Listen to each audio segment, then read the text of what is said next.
Hello, guys and gals, and welcome. welcome. So, today, I want to get back into some more Diablo 2. We've been playing plenty of other games. We did Path of Exile 2 when it launched. We did Diablo 4 Season 6, and Diablo 4 Season 7, and Kingdom Come Deliverance. Okay, time to play some Diablo 2 Resurrected. I need to load up my single-player save. This is not my single-player save.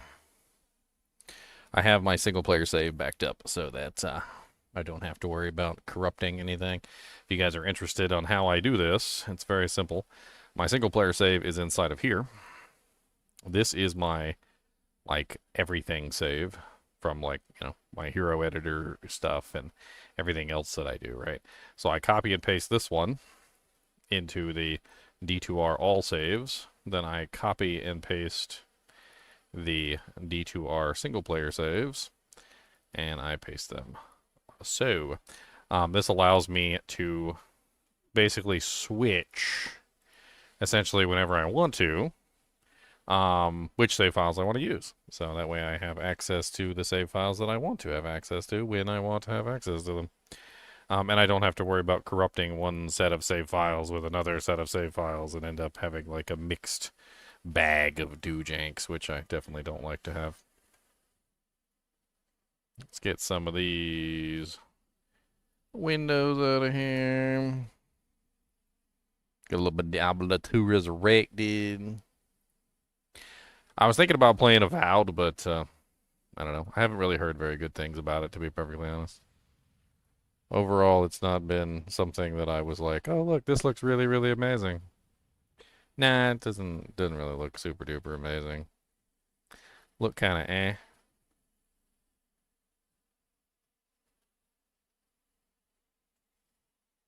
of to say the least.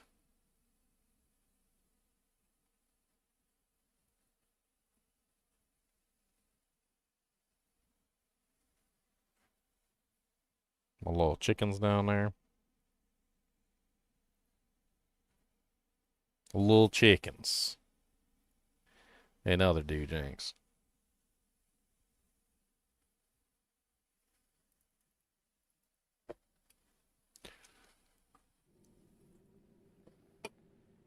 Alright, so we're going to be playing offline today. I'm going to continue leveling up my my Javazon. I was working on a Javazon before I finished. Or before I was like getting to the end of my single player playthrough before like Path of Exile 2, I think. And I kind of want to continue. Looks to me like we are in normal difficulty. We've got it set to players 8 right now. I don't know if she can handle players 8, but I mean, she is kind of OP. Maybe. Maybe. Javazons do tend to have a really easy time with the the early game. Plus, I'm pretty sure we just like decked her out to absolute craziness. When 8 barbs, I checked on it today to see how many people are online, and not a lot today. We had 2 plus me, maybe 3 plus me, so like 4 people. Like that's like half the team. We got to figure out a good day for the entire team to hop on. We shall see. We shall see. Apparently, I've got Twitch Throw, Arotha sets, 2-piece Hasaurus, double mantled heals. Yeah, this girl's pretty much decked out. She's gonna be just rocking her way through whatever. Oh, Great Marsh and Spider Forest. Ugh. Ew. Do I got the eyeball already? I do got the eyeball already. Okay. So not too horrible if I've got the eyeball. She's gonna fly through most of this stuff anyway. She don't care.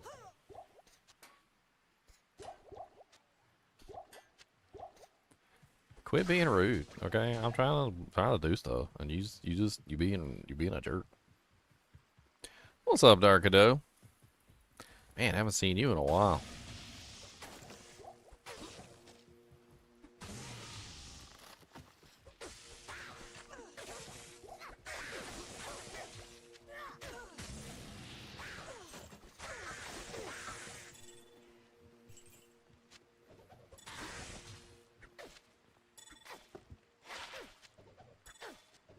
Quit stabbing me.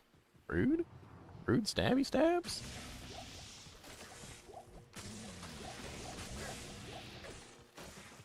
Stab. Stab, stab, stab. This OP jabs on. We're gonna be killing cows before we know it. Moo, moo, moo, moo, moo, moo, moo, moo, moo, moo, moo, moo. Moo, moo, moo, moo, moo, moo, moo. Oh, it's too bad. Problems happen to the best of us. Tis no fun. Stab. Stab, stab. Stab, stab.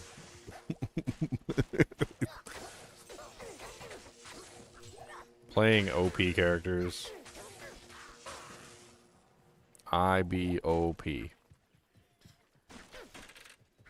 Stab, stab. Look here, stab. Look here, stab. Come on back and get a little stab in the face. I don't care if I don't got a mace. I got a javelin really pointy. Gonna stab you right in your bointy. I'm gonna take this javelin and stab real good. Stab. Stab. Stab, stab. Stab, stab. Stab, stab, stab. Look here, you. Get stabbed. Man, this is gonna be easy normal difficulty. We're gonna finish out normal difficulty and be like freaking broken. And we get the nightmare and it's just gonna be, we're gonna be flying through nightmare. We're gonna be flying through some nightmare. I cleaned out the chinchilla cages today. Ugh. Grody. I mean, my fault a little bit because, you know, I've been putting it off because, I don't want to clean out the chinchilla cages. But they're nice and clean now. And I gave them baths. Dust baths.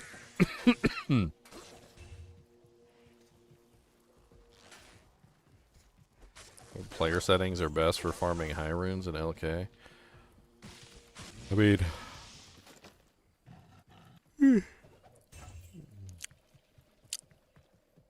it's kind of doesn't really matter. Like, it's all about like the variables more so than it is the player count. I mean, the player count helps, of course, but the variables change the way that it functions. The burr rune that I find in my infinite burr rune run is P7, if that helps you at all. I don't think it really matters, but like, you could probably find a pattern where burr rune would fall in P1 or 2 or 3 or 4, etc. Like, it doesn't have to be P7, but the pattern does change.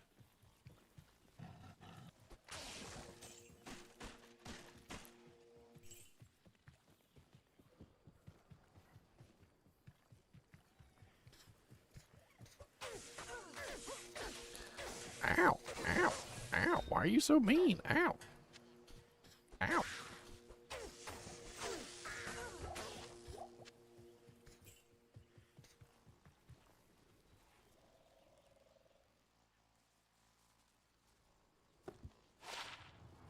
Milo Rune came. I mean, I highly recommend on single player you do sewers. That's my personal opinion, but I don't think single player is LK is best for single player.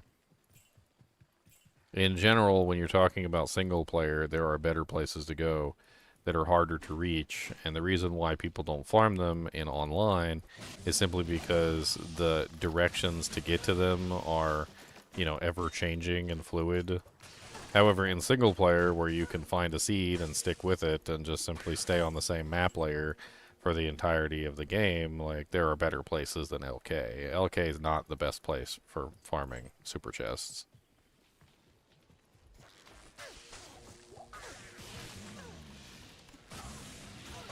Sewers level 2 is way better.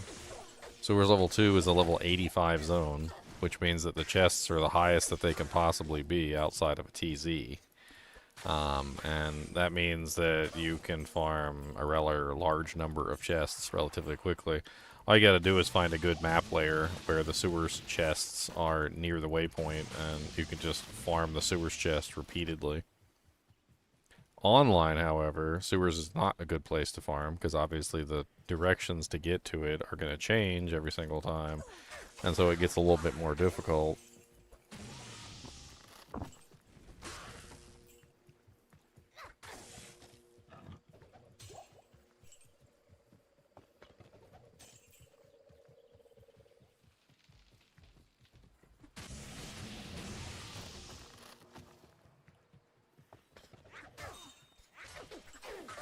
I can't carry anymore.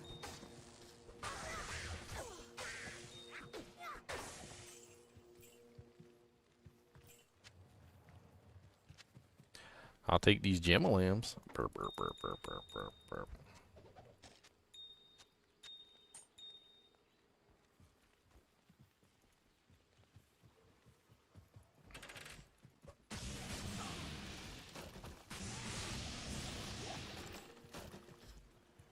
Ugh. Gotta have the one where you can't skip.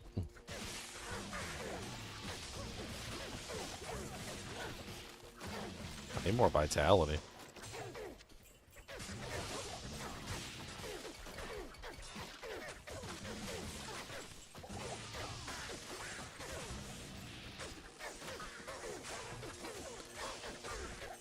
I need a cow farmer. Moo moo moo. I need a cow farmer.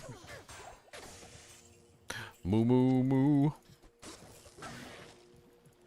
Moo moo moo moo moo moo moo moo moo. Moo moo moo moo moo moo moo moo. Oh yeah, I was gonna do a crafting session eventually. It could be something. Maybe we can do that today. I don't know. I'm not sure if I'm high enough level to really start a crafting session. I do have a lot of stuff saved up, though. I've got a lot of gems, I've got a lot of runes, I've got a lot of everything saved up. I would probably need to farm the, like, amulets and stuff, though. TZ. Probably have to go to TZ and farm the amulets.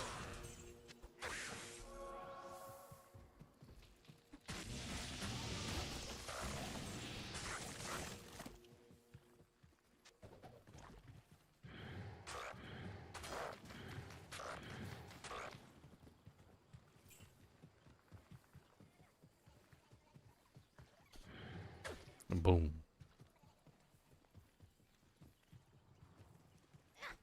It says that there's a well here on the mini-map. You see it? But there's no well. What well? Where? Where is this well? Where? This is not true. This is not true. Alright, we need some music bumping in the background. We need a little bit of music. Get my player bumping up in here. Get a little bit of doojinx. What we got? Surprise me. Oh my god, do I really want to try surprise me? I'm kind of scared. I'm a little scared, guys. I don't know about surprise me. This is a little scary.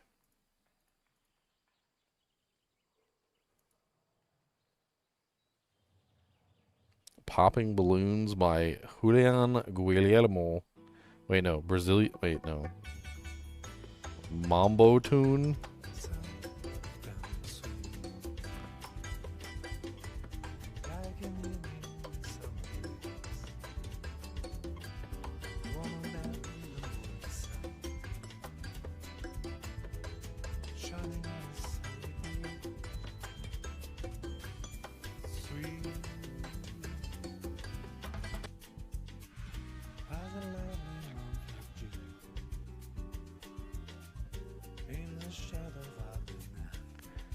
Why does it sound like there's a second one playing? Like, what the? I'm so confused right now. It was like playing like three songs at the same time. Let's try that again. Okay. That's better.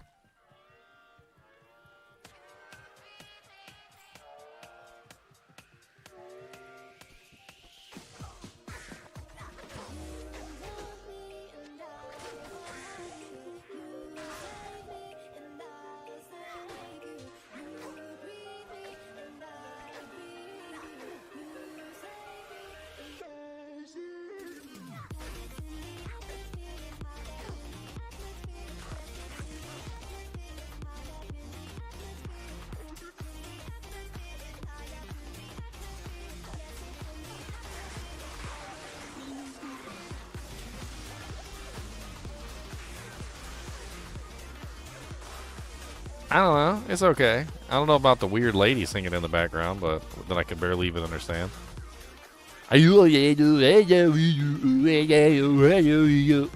It's like kind of speech, but kind of not. It's like, it's probably what animals hear when we talk to them.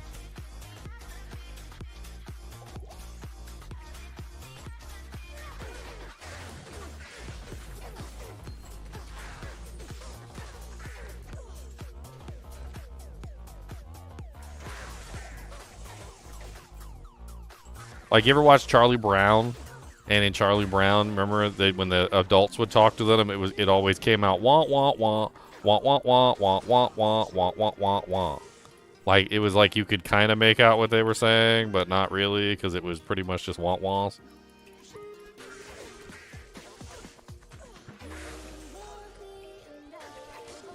We got Charlie Brown music over here, guys.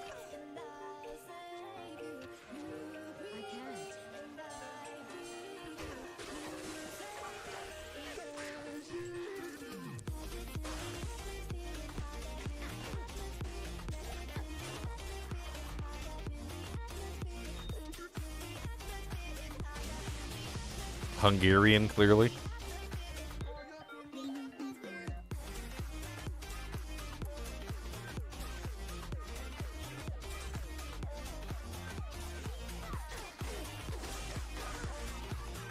I mean, Titans isn't even really mandatory.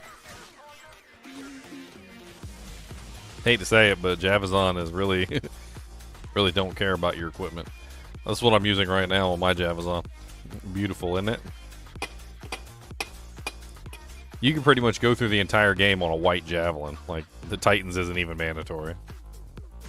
If anything, I would say T-stroke is mandatory, not Titans. Titans is like convenience. It's a convenient item.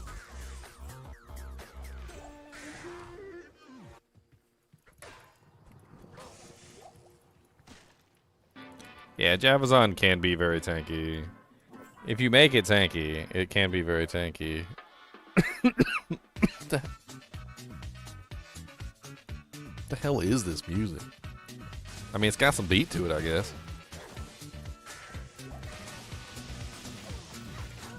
I ain't mad about it.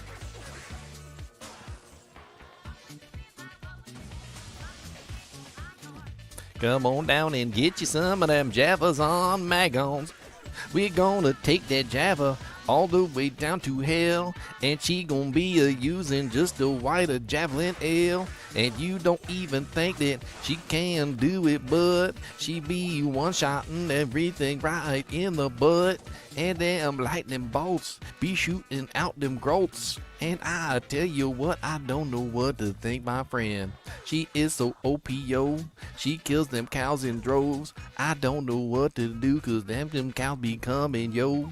And they got halberds and coming to eat my friends. And I be killing all the cows, including that at king. You king, you.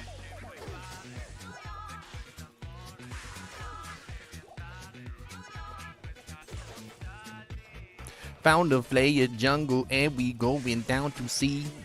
Gonna kill them birdies cause they looking weird at me. Fetishes everywhere and they got my hair. Shooting needles of poison right in my derriere.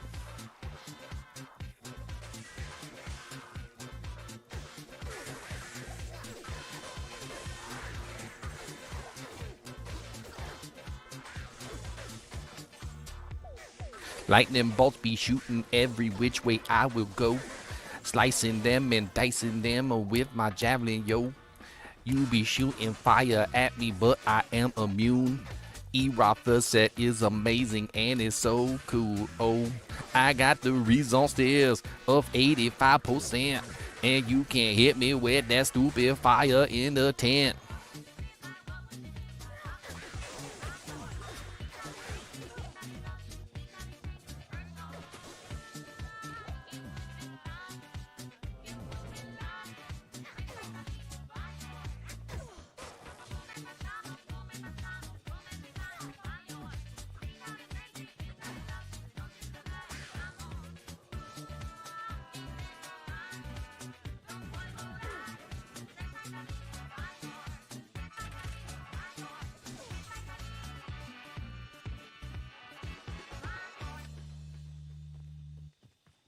There you go, guys. Freestylings of the Ginger Gaming Mentor, brought to you live.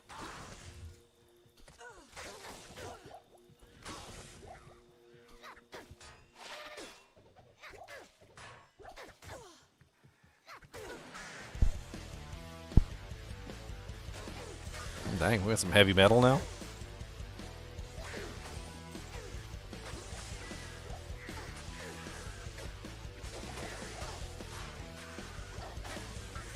Craving butter and bread. Craving butter and bread. Craving butter and bread. Craving butter and bread.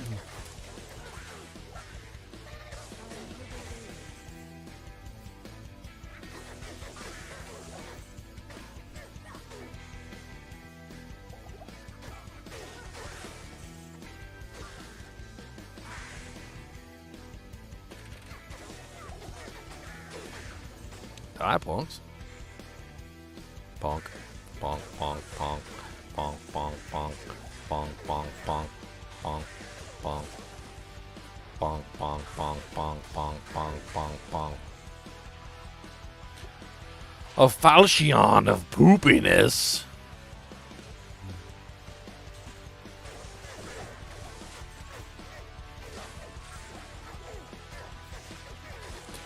I need to do a review video for Kingdom Come Deliverance, but I'm not sure if I need to.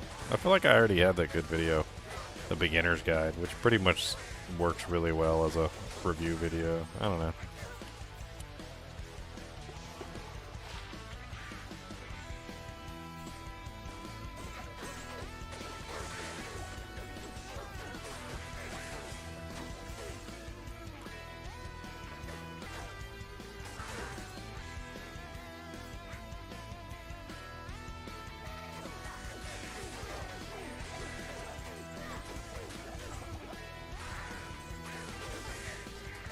Clasp orb.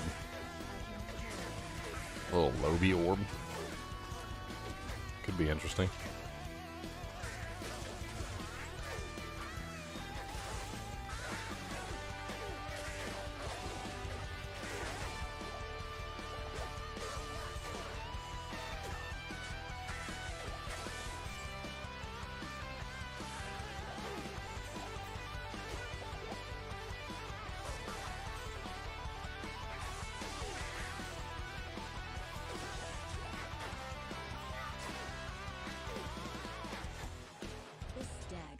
Separate the faithful from the fallen.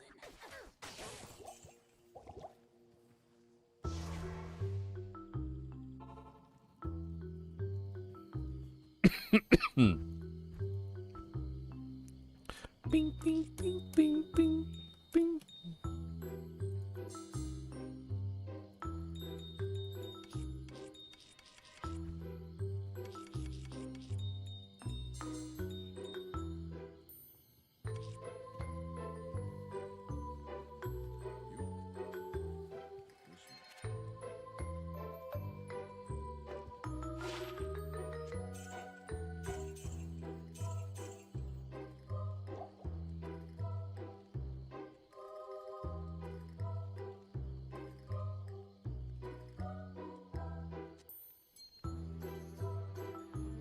Such a weird ring.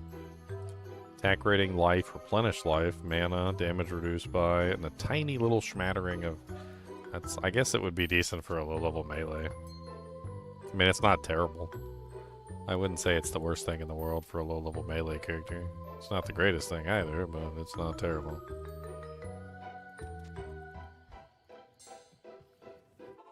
Monkey Island music.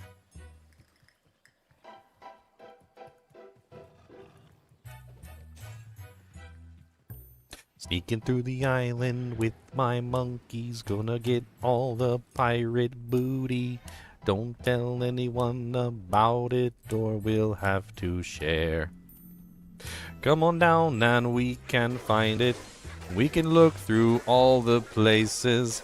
We can find all the traces of the pirate cache. It's okay to go down for it. We can dive deep underwater. There are sharks and octopi, but we'll do our best to lie down at the bottom of the ocean, where there is all the motion. But there's lots of gold there too, and we will do our best to poo. For when we rise again, we'll have our gold friend. It's a place that you want to go, because that's where all the gold is. You're right, it does sound like Monkey Island. It does indeed sound like Monkey Island.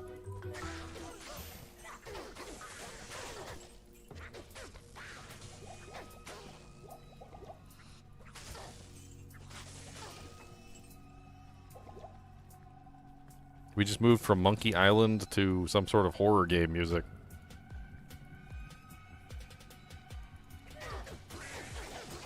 Sounds like horror anxiety.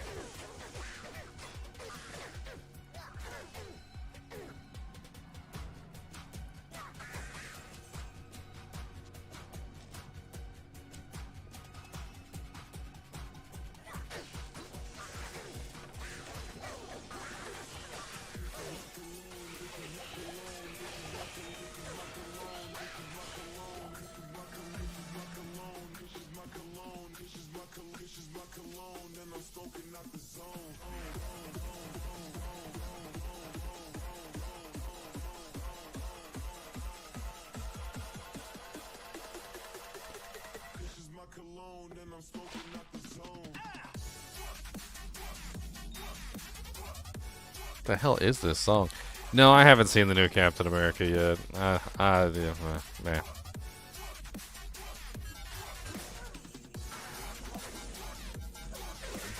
They kind of lost me, and I just haven't really been keeping up, to be perfectly honest. Is it any good?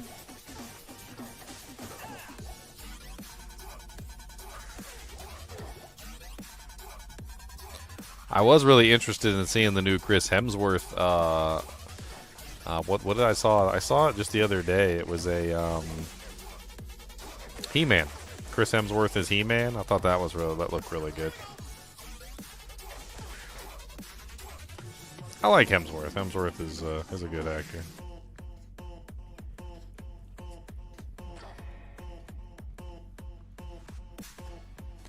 Yeah, I don't like this song. The song sucks.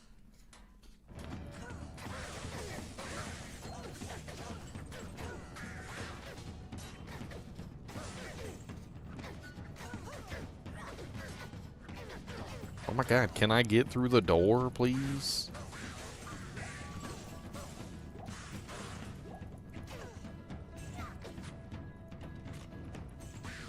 I need my brain.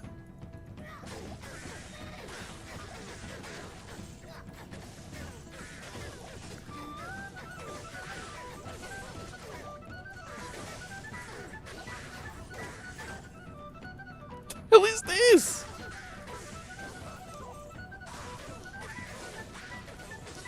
Boys, this surprise me music is really surprising. Let me tell you what. Surprising good, surprising bad, surprising I don't know.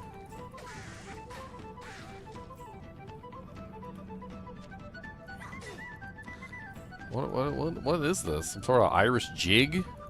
I feel like I feel like I need to do a jig. I need to start dancing my feet. I gotta do a jig. Like, like Lord of the Dance. His legs move about as if independent from his body. I feel like my legs need to just start jigging. I need a jig.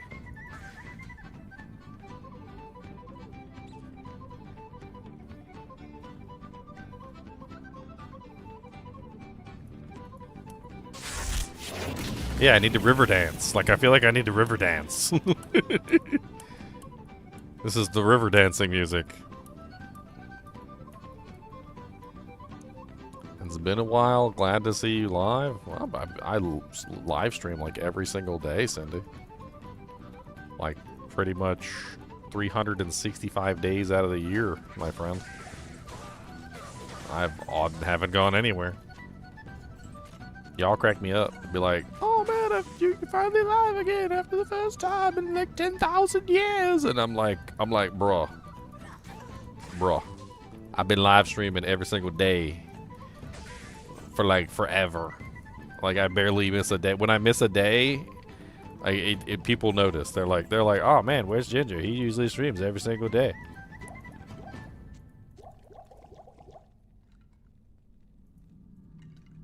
I mean, legit every single day.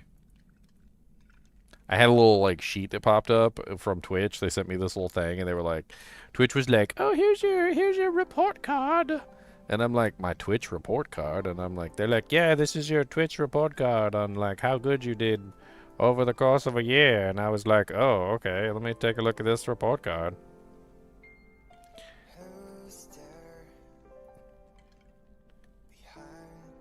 No lyrics. No lyrics. I specifically chose no lyrics. I'm gonna start reporting the songs for having lyrics. Black bruh, no lyrics. What's wrong with you? Don't do it. Don't do it. Don't do it. I fight people when they do this. I will fight you. Yeah, here it is right here. This is my Twitch report card from this year. Total streams of the year for the year. 365 streams out of the year.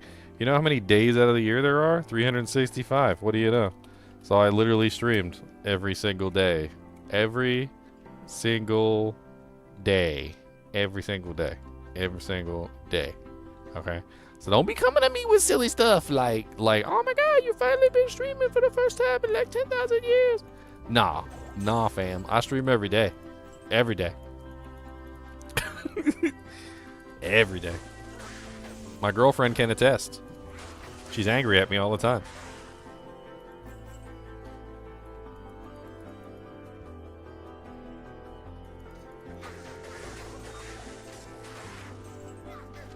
I put in the hours, son.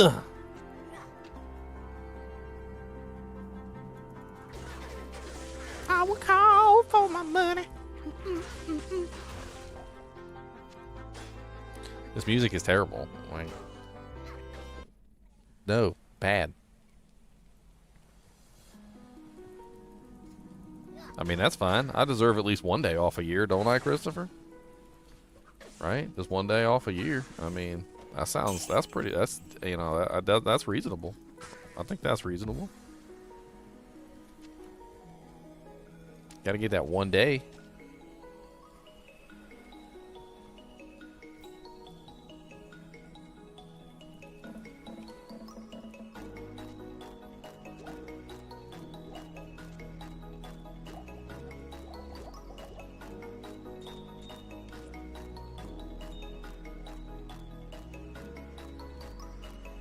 Well, you can't play Diablo 2 forever.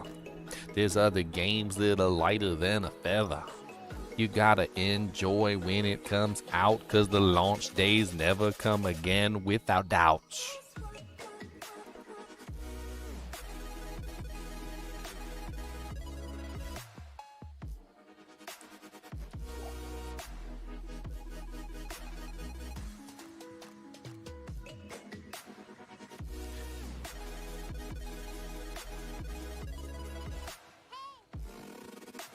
Hey, that was a Zelda hay.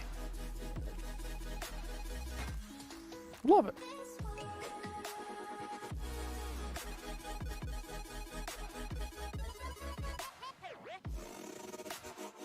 Alright, we gotta find the city. It's time to find the city. Not the titty. Find the city. Although those are nice too.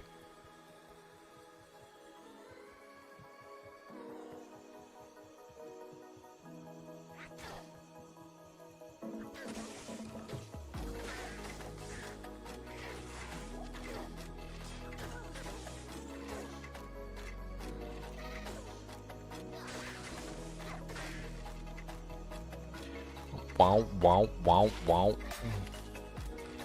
Stab. Get my face.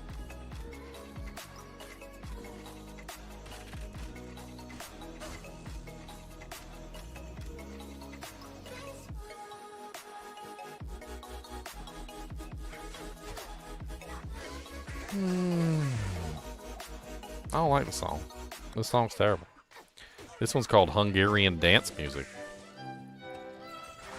I kid you not. It literally says Hungarian Dance by Gerard Kanzian Johann.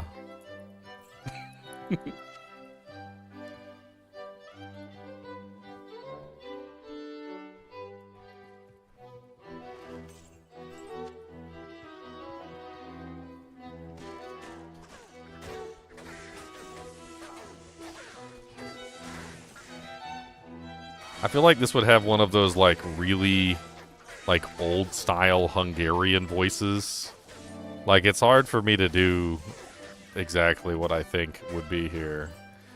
Like, I feel like this would be one of those, like, really old, kind of spooky, like, Hungarian voices. Probably something like... Let's see if I can mimic it. I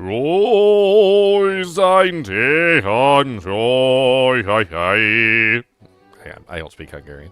It would probably be something like that.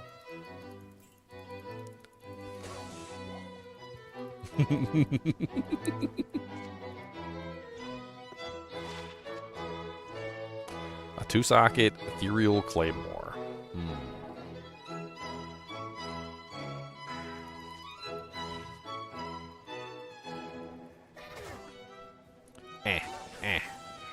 Oh yeah, didn't YouTube hit like 20 years old recently or something? I remember reading something about that. YouTube's like 20 years old. Happy birthday, YouTube.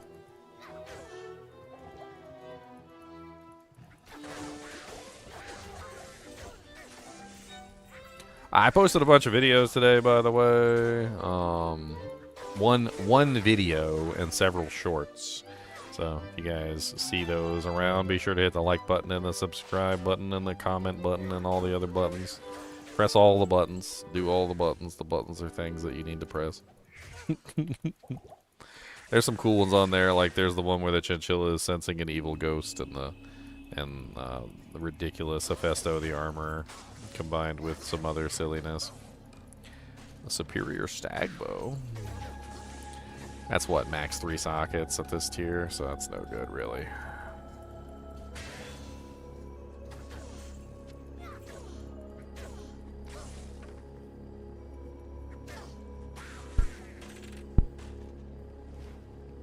Oh, boys, it's on now. We boom.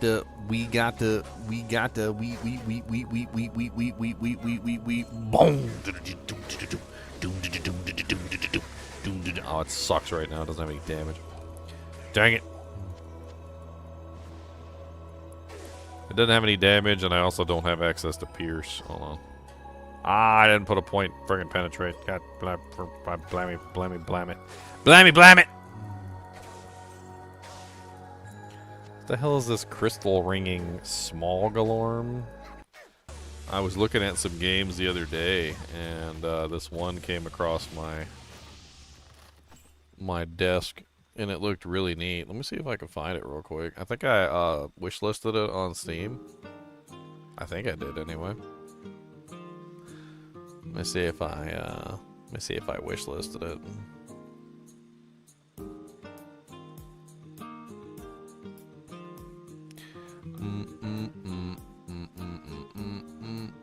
I'm just trying to look at my wish list. Error, you have made too many requests recently. Boy, I got like a 20-year Steam account. Like, quit playing with me. This is so dumb.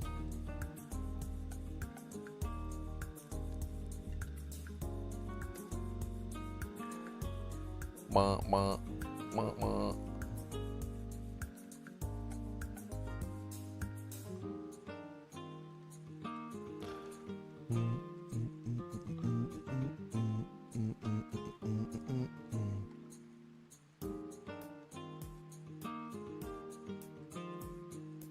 Where are you?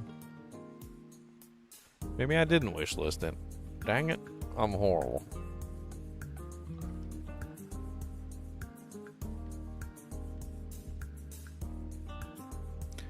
It was an ARPG,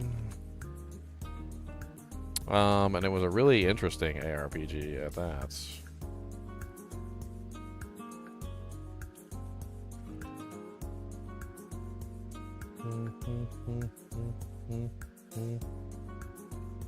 It was like old pixel style ARPG.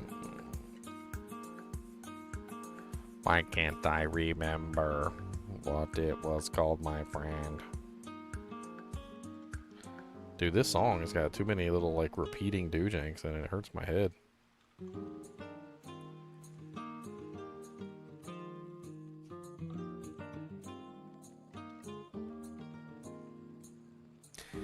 You know what? I don't think it was on Steam now that I think about it. I think it was something that was emailed to me. I think it was a game that some company emailed me about. That's probably what it was. Occasionally I get emails from companies with promotions on like various games, and I think it was one that was a promotion. That's probably what it was.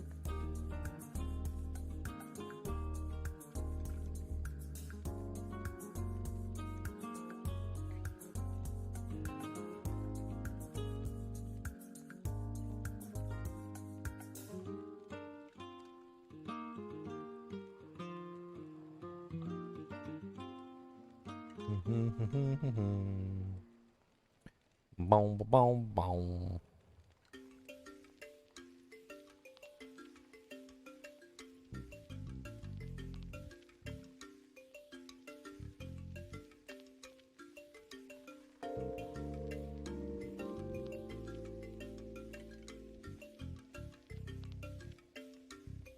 What was that? This one?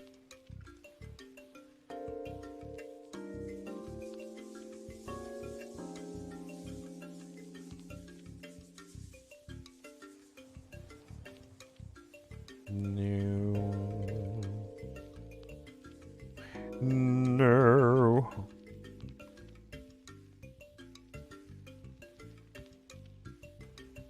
Is this it? I think this might be it.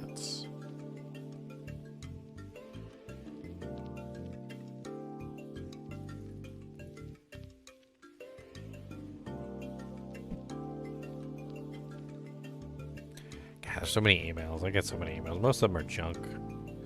I get so tired of like just going through them and find all the junk because there's so many junk ones in here. If you guys even knew like the level of junk emails I constantly have to sift through just to even find like one or two inklings of good offers, like real offers that aren't like people trying to scam me out of my YouTube channel or just really stupid stuff like that. We would like to scam you off your YouTube channel.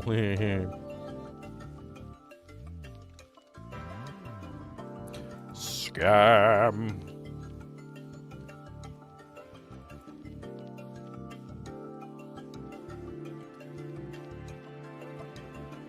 Oh no, not Raid Shadow Legends.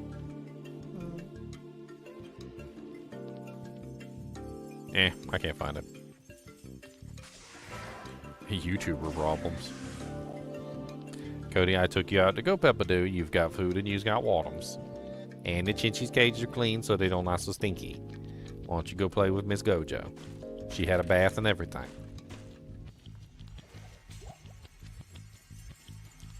Cody, don't tell me what to do. That's rude. I don't want to play with Miss Gojo. She's stinky.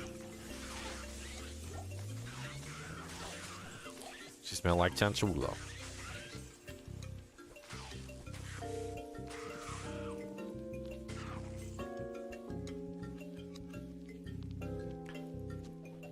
Yeah, it's a little bit different for me. They're trying to get access to my channel and steal it from me. It's a pretty common thing with YouTube. Like, YouTube channels, like if you have a YouTube channel of any kind of purport, it's very common for scammers to try and steal your channel. Facebook pages, all sorts of things. TikTok channels, like, make a successful TikTok channel and then get it stolen, and then they just own your channel. They'll often set up, like, fake Facebook pages and stuff like that with your channel videos on it to make money. That's also something that happens.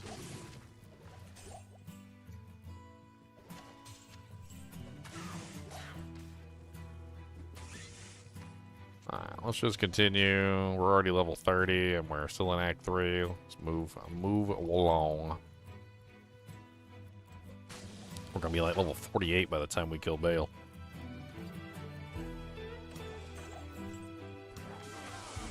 Let's find the sewer entrance, get the hearts. I mean, they're pretty easy to spot.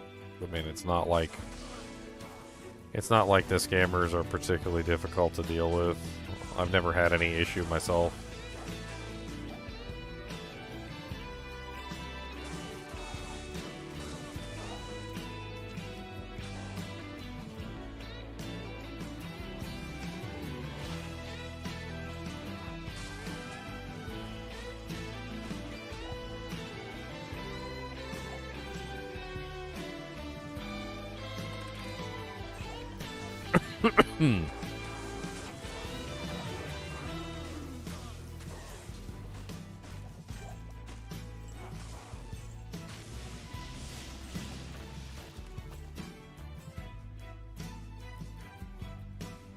Be nice if I could find my dojank, sure.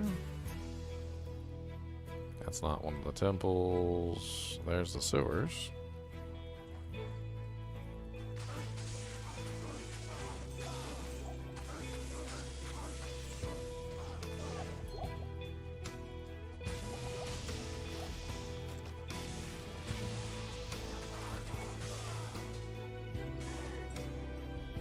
Man, those monsters actually stood up to the freaking blast. That's kind of crazy. Impressive.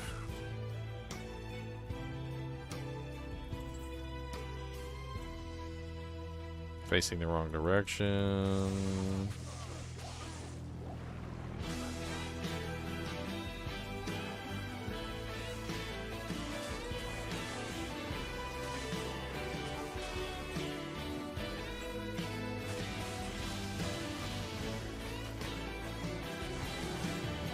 My channel's doing pretty well.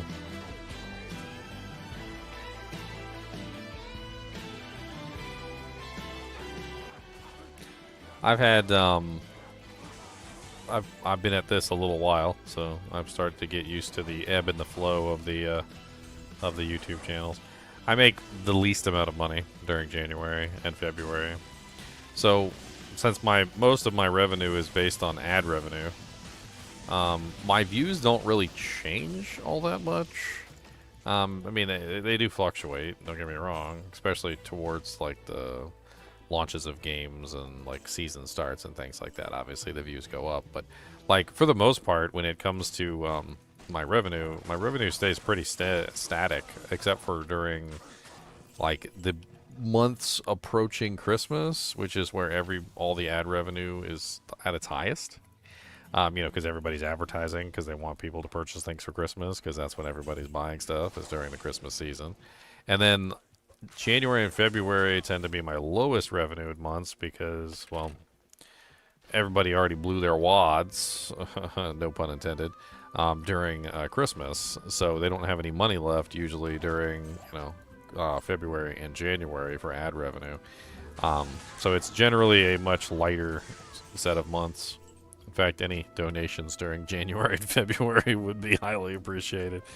I mean, it's expected, like, though. It's just a standard thing across YouTube, though. So it's not like, you know, specifically my channel is failing or anything. It's just ad revenue goes down during January and February as a standard rule. Like, it's just how it works. A lot of YouTubers I've actually heard will take January and February off Instead of making large amounts of content during January and February, they'll just take the months off and use them as vacation months or whatever, which I can definitely see the reasoning on that.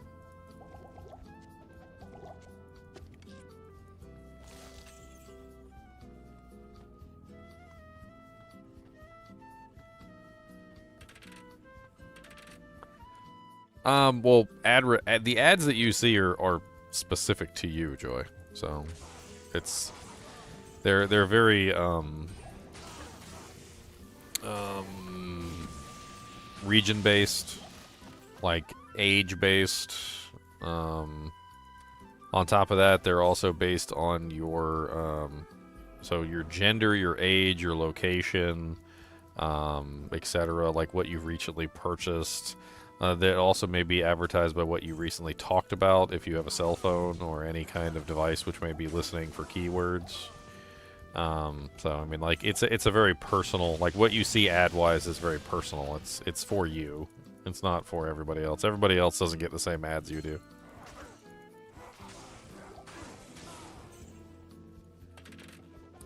Oh, sponsors? You're talking about in video sponsors? I have a lot of trouble with sponsors because I've noticed a Schrodinger's element to sponsors, which is really unfortunate. The Schrodinger's element of sponsors is basically this. So do you have a product? Okay, right? Yes, no. So yes / no. Then the second question is it a good product?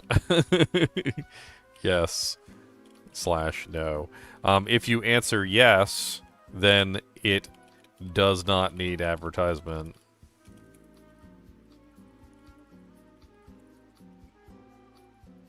And if you answered no, then it does need advertisement, but no one wants to buy it. LOL. And this is basically where I've landed with most sponsors, is that like, okay, do you have a product? Yes or no?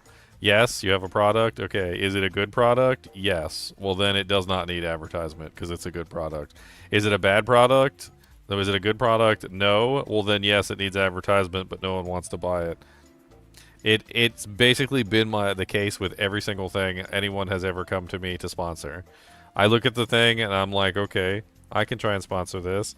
Like, is it a good product? Yes. Then everybody's sponsoring it, and so basically you get no revenue because everybody is sponsoring it. On top of this, they often want you to use like codes and various other things to get your revenue, like because they want commission-based. And commission-based is like the worst possible method for sponsorship. So commission-based sponsorship is generally the worst kind of sponsorship that you can get for any kind of YouTube contract. The reason why it's the worst kind is because, well, how do they know that the person that they sent to you came to you, right? Well, then they have to use a link, right? So a link or a code. More often than not, you can't get people to use the link. They'll just Google it, which means that they have no idea that you sent them to them. Also, when it comes to the codes, in my experience, more often than not, the company will put out a competing code which is better than yours. Which basically means that they won't use your code. So, like, say, for instance, they give you a code which is like 6% off, and then they go to the website, and on the website is a code for 10% off. Well, they're not going to use your code. Why would they use your code when there's a 10% off code? Why would they use your 6% code? They're not going to use your 6% code because there's a better code.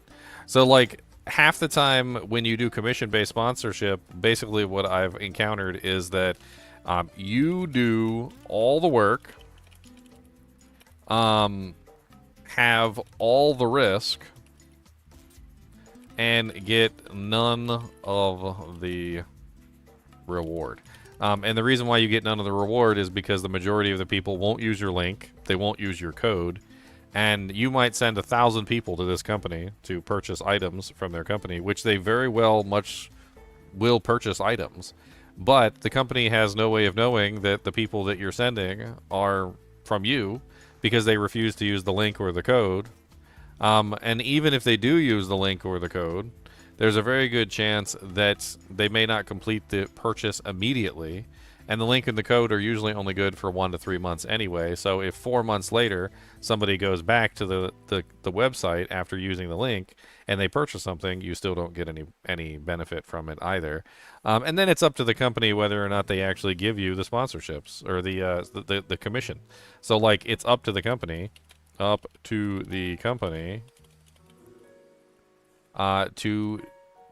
honor the commissions, right?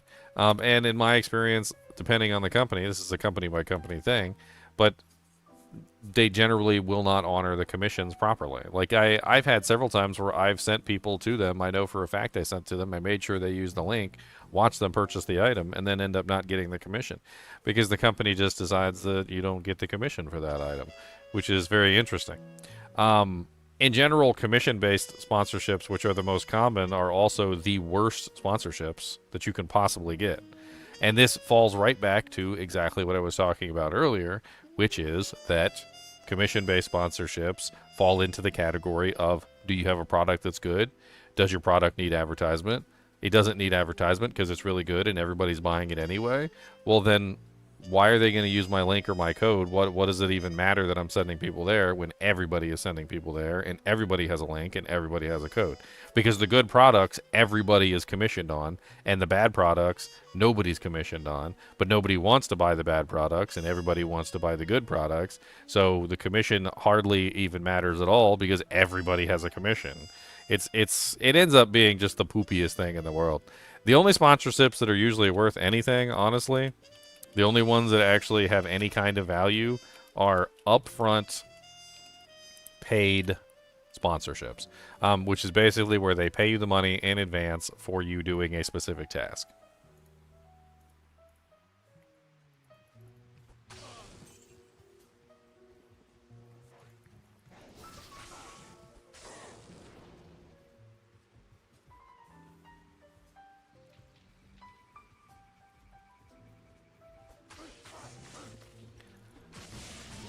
If it came to it, would I put my dog to sleep? Or would I have it pass away at home with you? I mean, honestly, dogs are very simple creatures, and they just want to be with you. They just want to be around you, they want to be with you, they want to be your best buddies in the world. I mean, I do feel like it comes a point where the quality of life in the animal can drop to such a low degree that you feel like it might be necessary to put the animal down, but like if it was me specifically, and it was my dog, which has never happened, I keep them with me as long as they're cognizant, as long as I feel like they still have a say in what's going on. I mean, the easiest way to think about it is this. If your dog had the opportunity or the ability to come and lay down with you, would he come and lay down with you? Like, is he still able to come lay down with you and spend time with you? Does he still seem to enjoy, you know, the process of... I'm not really sure how to explain it. I feel like I'm doing a terrible job here. And this music is not helping. Like at nighttime, when you're laying down for the night, and your dog comes and, like, comes over to you and, like, plops on top of you and cuddles into your arm, you know, in the middle of the night because he wants to be next to you. Like, is he still capable of that? Because if he's still capable of that, then honestly, he's still enjoying his life with you.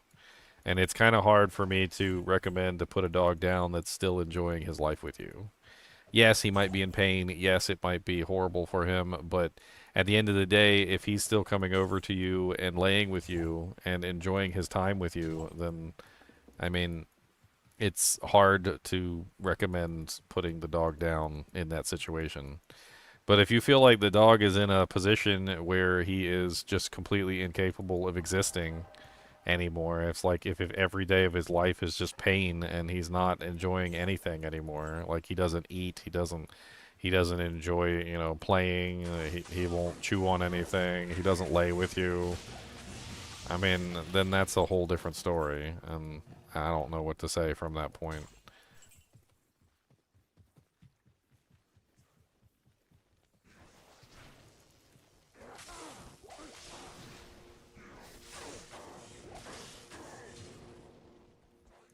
I mean, I've seen both sides. I've seen people put down their animals. I've seen people keep them. I mean, to me, and this is just my viewpoint on this, so don't take it as the golden rule.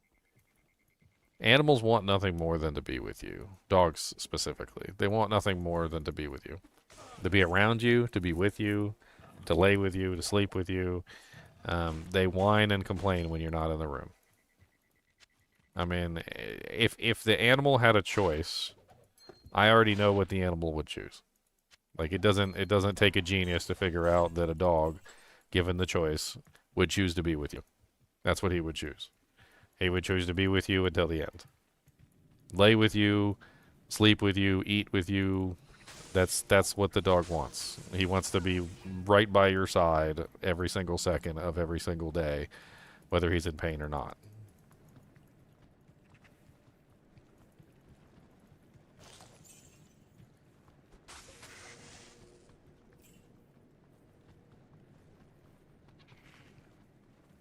And granted, dogs don't always do what's best for themselves. I mean, that's obvious. Especially when dogs eat pine cones and poop them out. Has your dog ever eaten a pine cone? Because my dog ate a pine cone, and he pooped it out.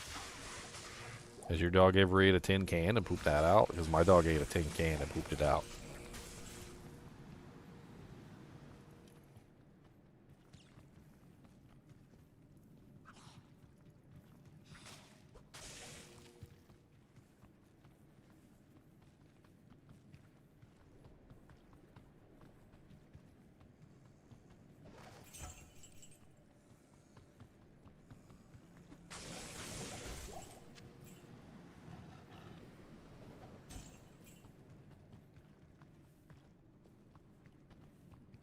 Do I have more fun in D2 solo self-found or trading? I feel like online trading is definitely more fun, but solo self-found is definitely more fun for longer. If that makes any sense. Like solo self-found is restrictive in a way that makes me more excited to find the most mundane items.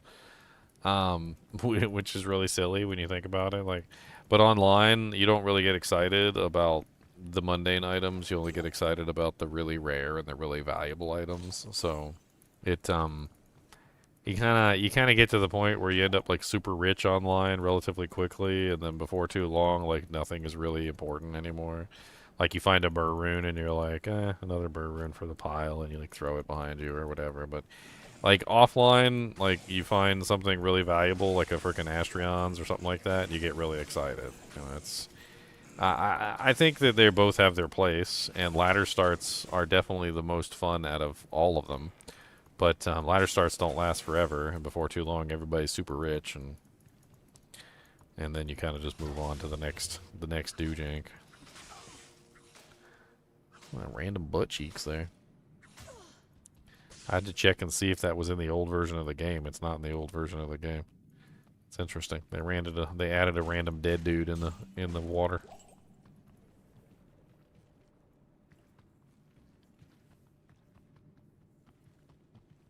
18 years is pretty long. That's an old dog.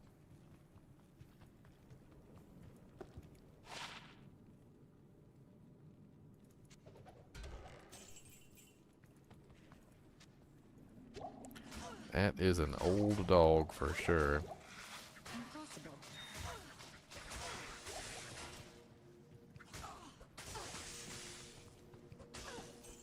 I don't know. I think every case is unique. I think you got to take it as you go. I'm sure you know the case better than I do.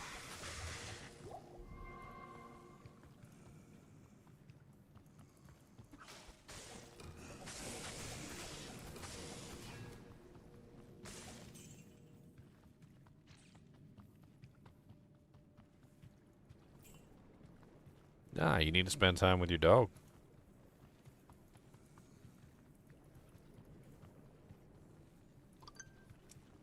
think I've done the same thing every single time one of my animals have passed. Every single time one of my animals has been on his way out the door, I put everything to the side, and I just spend time with the animal. That's what I do.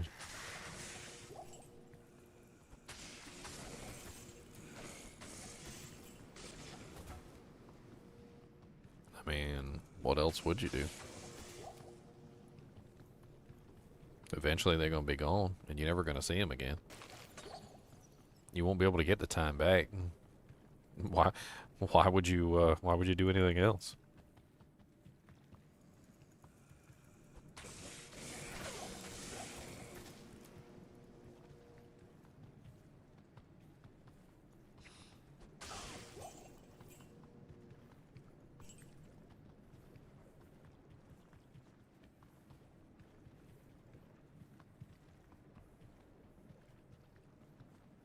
It's Yeah, locked. like I said, I don't think that really It's applies to locked. dogs, Joey.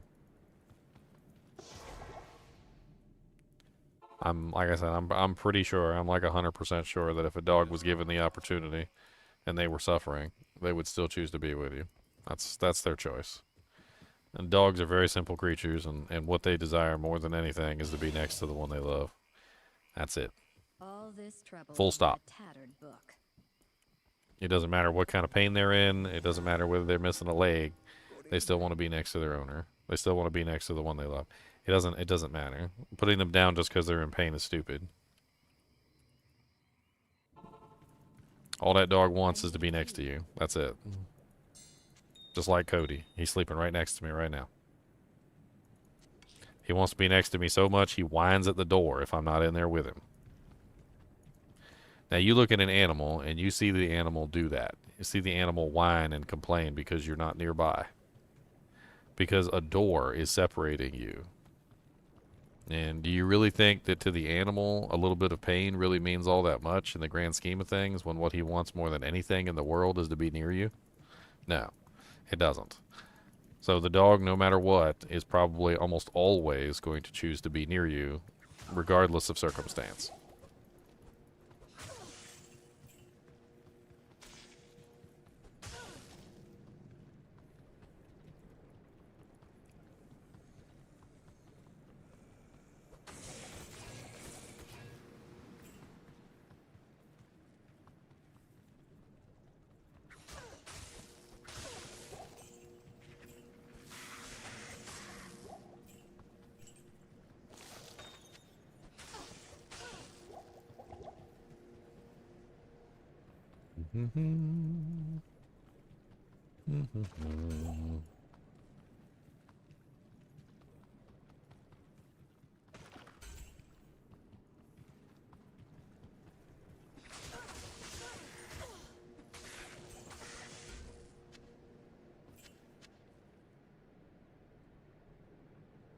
Yeah, there's a sticky end doll. There's tons of sticky end dolls down here. They're all over the place.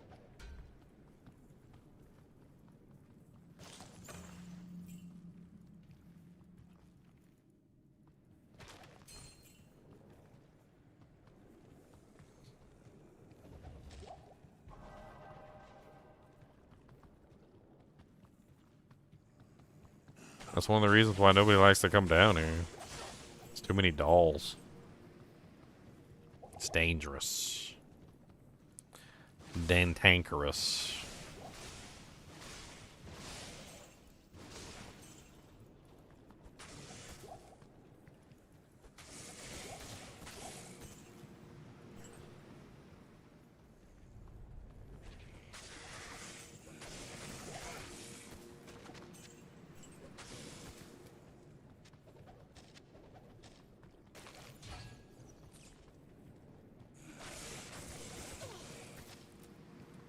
It's like Law's pincers.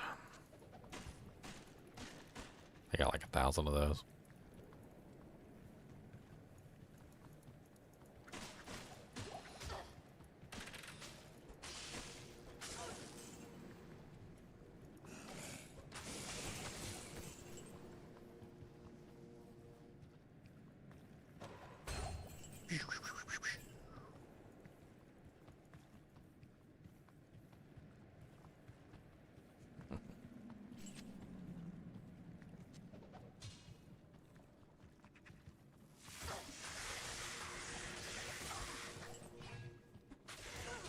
Die, Icehawk Riftwing.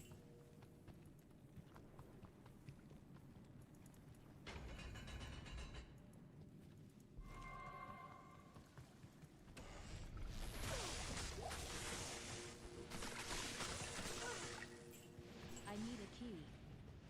Ugh. I need a key. Ugh. Everything's locked. Give me them keys.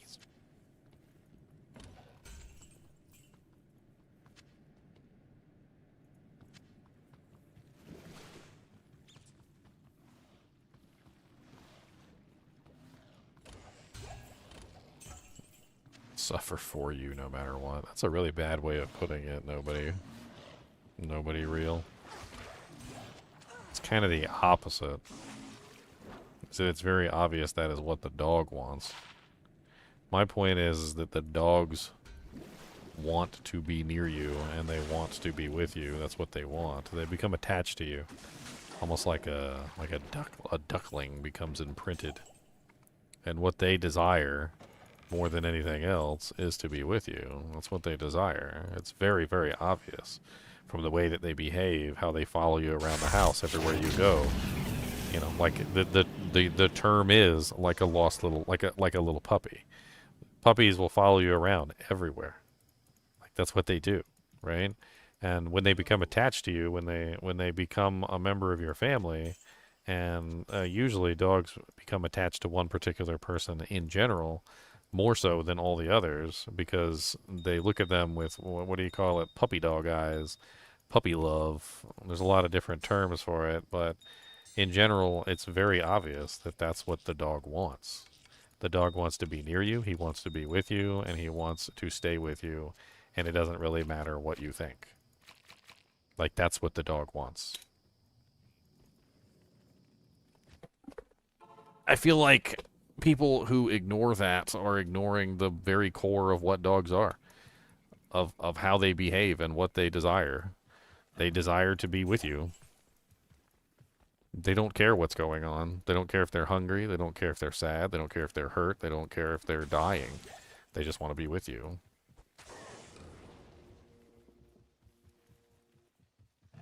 They don't care if you're hungry. They don't care if you're poor. I mean, how many times have you seen a dog with a homeless person on the side of the street that can barely afford to feed the animal? The dog doesn't care. He just wants to be with his master.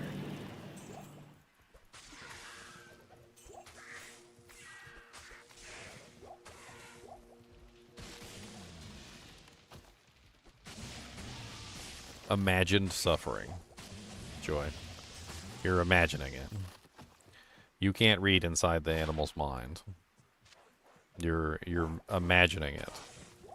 Whether or not the animal is actually to the point where he's suffering, where he can't take it anymore, you don't know that. You're imagining it. An animal's quality of life is not something that you, as a person, can easily decipher. It's also not technically something that a veterinarian can easily decipher. Many veterinarians have said that dogs needed to be put down or cats needed to be put down because they were suffering horribly, only for those animals to go on to live healthy lives and 10, 15 years later finally die. You're putting an imagining onto the animal and pretending in your mind that the animal is suffering beyond compare and that you have to put them down because they're suffering when you don't really know that.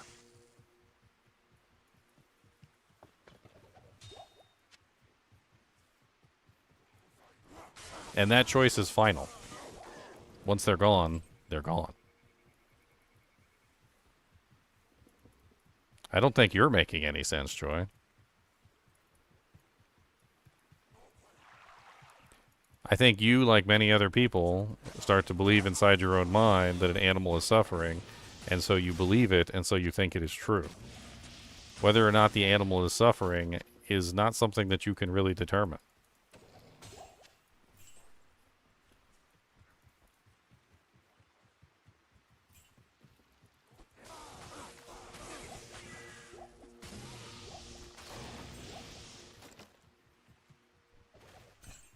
You're talking about something completely different, Joy. We're not even talking about the same thing.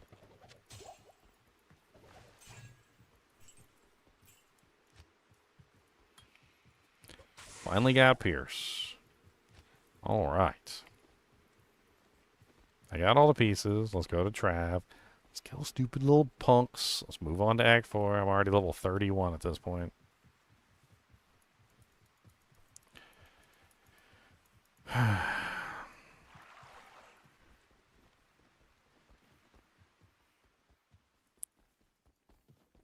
It's not selfish. If the animal desires to be with you, if the animal wants to do it, then that's what the animal wants to do. I'm going to put myself in my own shoes. Let's say one day I'm on my deathbed and I'm suffering immensely. What is my choice going to be?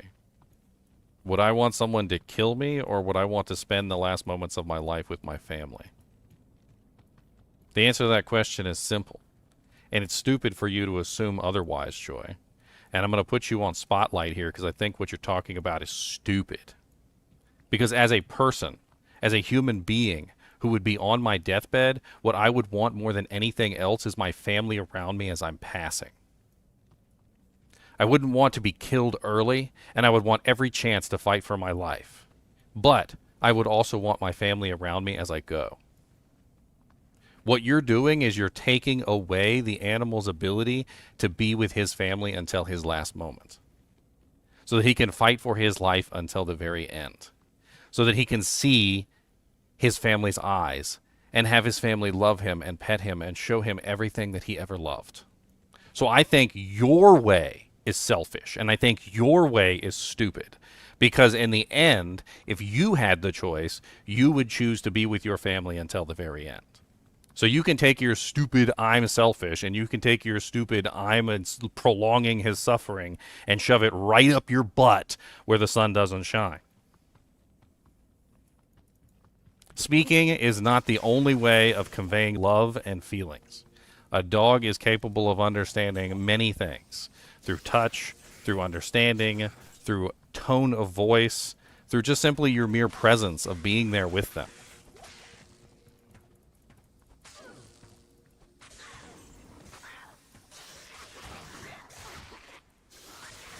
And some animals do that. They choose to go off on their own when they know that it's their time. And that is very much so a choice that some animals make. Cats are very specific to that. Cats will very often go off on their own to die. That is a 100% cat trait.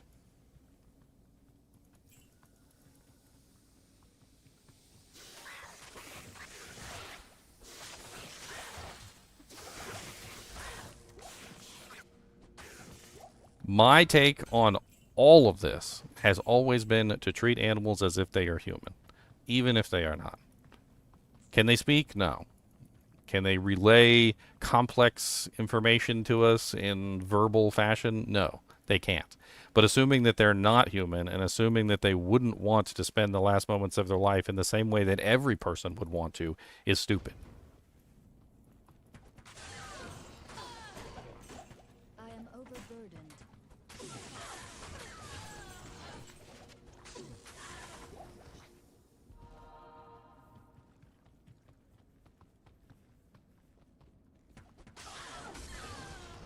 I hope one day, many years from now, knock on wood, that if I'm dying slowly in a bed, that my family will come and see me and spend time with me. You know, that's what I would like.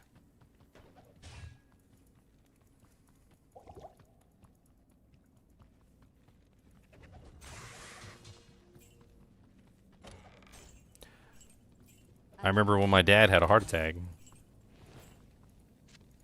I went to the hospital and visited him every day. He was in the hospital all by himself. Could you imagine an animal who doesn't understand? A human does, but an animal doesn't. And you take an animal to a veterinarian, and he's with people he doesn't know, in a place that he doesn't understand. He's all by himself. You know, and as when my father was in the hospital, I went to go visit him. I stayed with him as long as I possibly could, as long as the visitation hours would let me. And I was there like every single day for like 3 or 4 weeks until he got out of the hospital. It's no different for us than it is for humans, for dogs. It's no different. Dogs want to be near you too. They don't want to be alone. They don't want to be by themselves in a strange place. Just like humans don't want to be alone and we don't want to be by ourselves in a strange place. It's the same exact thing. The moral of the story is honestly you should just apply the same exact things that you would do with a human to animals. Especially an animal that you love. That's simple as it goes. There are situations where you might want to put your dog down. I'll 100% agree with that. There are situations where your dog can be in a really bad shape and there might be no coming back, and you look at your dog and he's missing like 3 of his legs and his eyeball's gone and half of his brain is missing, and you're like, it's time to just let him go. But that's extreme cases, and I think that anybody that argues extreme cases is a moron. I've always felt this way, is that you can't just simply pull out the most extreme example and put this extreme example on display and use it as an example for every single thing that's ever happened. Because that's not how it works, and every single situation is different. Every single situation is different.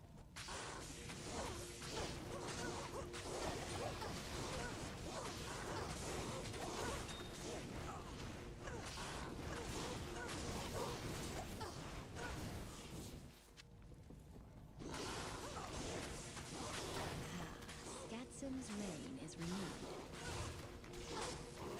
I can't carry anymore.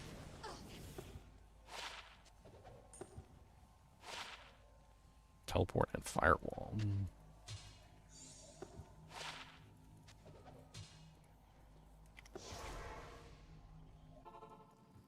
Ready. Diablo.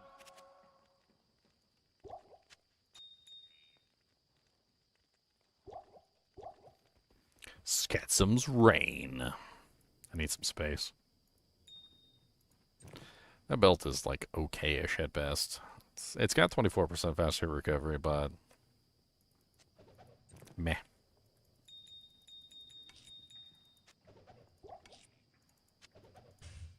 Alright, let's go get our mace, flail, whatever. At least Act 4 is like super quick. I'll be in Act 5 before I even know it.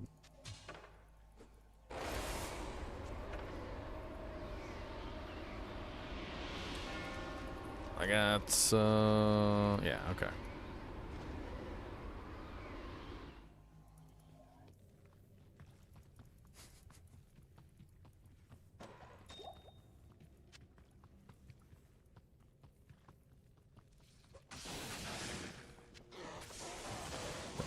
Dread Cancer? Was his name Dread Cancer?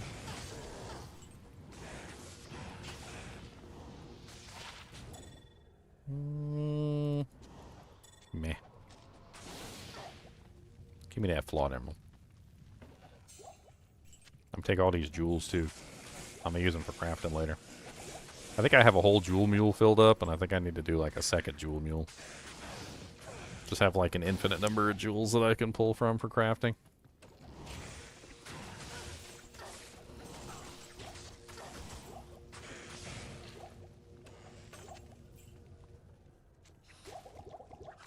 That's the goal, anyway. Man, this character's gonna have a pain in the butt time with these dolls when I get to hell difficulty.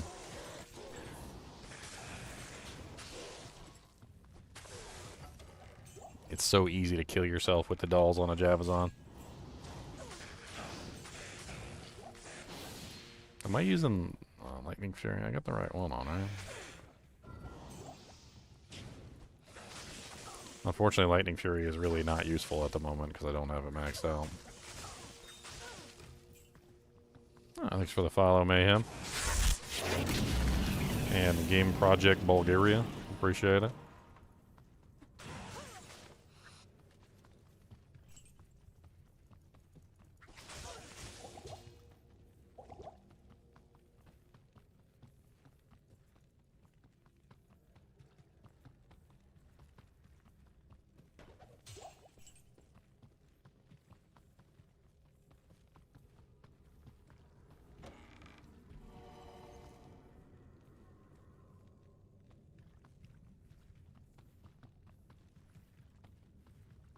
My chinchillas, man, they, I've had so many of them over the years. And usually when they, are sick, they hide it. They're very good at it, too. Like, they don't let you know. There's very little in the way of ways to tell when a chinchilla is sick. And it's taken me many years to sort of, like, learn the signs when a chinchilla is not feeling well. And so most of the time, when it comes to chinchillas, you don't know that they're sick until it's too late. Like, that's literally how it works. They hide it very well until eventually, you know, they're just, like, mortally ill, and there's very little that you can do to save them. And it's been a rather frustrating thing about owning chinchillas, is that they just don't show when they're sick. You know, because normally if something shows when it's sick, you can get it help. You know, it's like, oh, you're sick. All right, let's get you the medicine that you need to make you better. But, like, chinchillas, on the other hand, they just don't. They don't show signs of their illness very well, or if at all. And it's pretty frustrating. So you have a chinchilla that's like 15, 16 years old, and then seems like he's doing fine. His weight is healthy, seems to be eating well, and then just bam, one day he's just laying on his side and he doesn't get up anymore. And you take him to the vet, and the vet tells you that he's been sick for a while and that there was nothing you could do about it. Usually something like liver disease or kidney disease or something like that. I've had some of my chinchillas live to be 17 years old. Oh, old little bastards.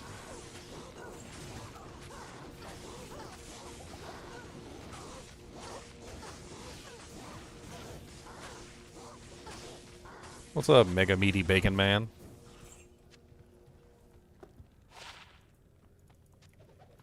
Coral Circlet of Regrowth. 6. It's only 6 replenish life. Thought it was more than that. I read it wrong. Oh, man. Oh, yeah. Where'd my music go? Let's turn the music back up. Boop. No, I don't want midnight mood. I got Surprise Me on here, and I'm just listening to, like, random music pop up. Like, 1 minute it's country, then the second minute it's, like, some sort of Hungarian, Bulgarian music or something. I don't even know what the hell's going on half the time. Let's see what it puts on next.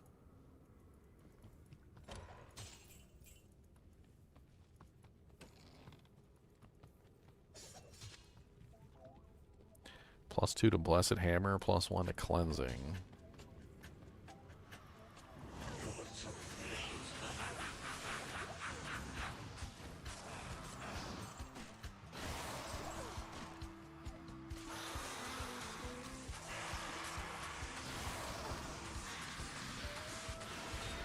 What's the cute animal program running at the bottom of the screen? It's called Task Pals. Success. But still, there's something not right. That is a poopy pair of gloves. That is a poopy circlet. That is a poopy pair of gloves. Okay. Poopy claw. A poopy brandy stock. Whole bunch of rare items, and all of them poopy.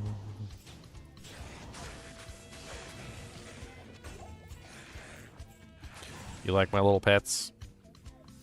I got all my little pets at the bottom of the screen. There's my chinchilla right there. He's cute. I got a bat. I got corgis. I got a, for some reason, a capybara that rides a car. I don't know why. Hedgehog, cats, crow, turtle, squirrels, raccoons, a chicken. There's a lot of different animals you can put on there. There's some, like, festive ones for specific seasons, too. Like, there's Christmas and Halloween stuff. Yeah, I got the little DLC packs and stuff. They don't cost much. The game, it's like a really cheap program. And when they come out with new artwork for new animals, it's like $2 or $3, and you can pick up, like, the whole pack. It's honestly, I'd highly recommend it. Let me see if I can pull it up real quick. I wonder if they got any new doojanks. Here it is right here. Ugh, Task Pals. What do they got? Major update available. Plans for the future. Oh, how to use Task Pals and create new pals. Huh. Pal competitions. Multi-screen support. Where's all the little packs? There's a bunch of little packs that go along with this, and I can't remember where they are. Packs. It's like $4. It's super duper cheap.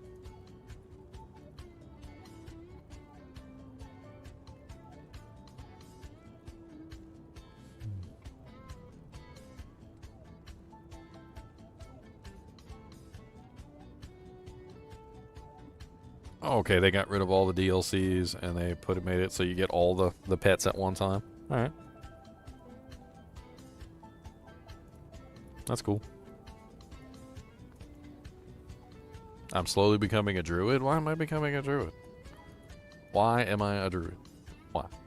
I don't want to be a druid. Druid sucks.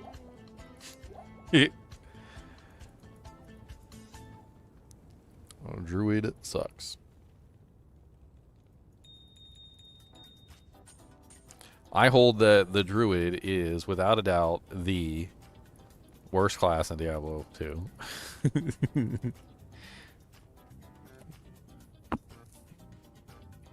I want to be a paladin. That's what I want to be. Why you guys gotta put me in the stinky druid camp with all the stinky wolves? I don't want to be the dog smelling the dog smelling guy. The guy who smells like wet dog.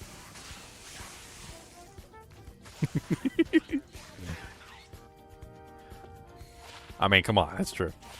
The druid doesn't do anything better.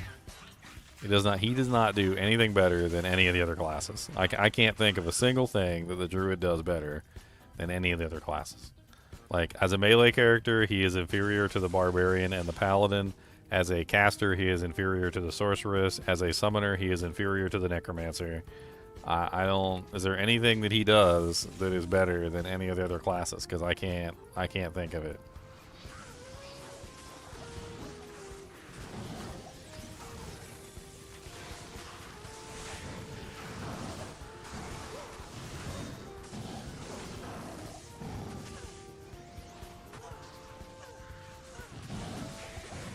Hybrid class? What are you talking about, hybrid class? The druid is not a hybrid class.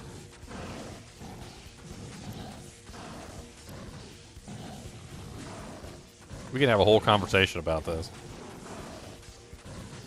But I'm more interested in what you have to say. Why is it that you think the druid is a hybrid class?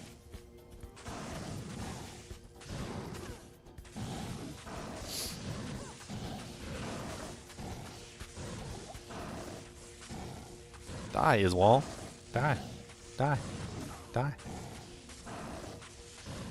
Hybrid classes are more than just being able to do everything. They have to do everything simultaneously.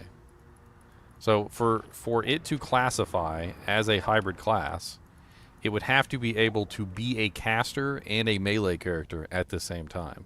It would have to be a caster at the same time. And it doesn't do that. Like, there's no hybridization in the class. Unless you want to say that the worst possible summons in the game somehow classifies as being hybrid. If you go hybrid melee summon, you now have the worst melee in the game and the worst summon in the game. Or you have really good summons that are still worse than all the other summons in the game, and your melee character still sucks because you have no points in your melee abilities. It is next to impossible to get any kind of hybridization out of the Druid, because to have any of those skills do any significant amount of damage, you have to actually build fully into them. And the synergies required to build fully into any of the abilities on the Druid require all of your points. Now, if you said to me that I had a Druid that was capable of casting spells that could kill stuff and casting melee spell, doing melee or having summons that could kill stuff, then I would agree with you that it's a hybrid class. But because the summons are completely incapable of doing anything in most hybridizations, unless the summons are the focus, then there's no hybridization there. You're basically just sacrificing one thing for another. There's too much synergy investment to get any kind of real hybridization out of the character.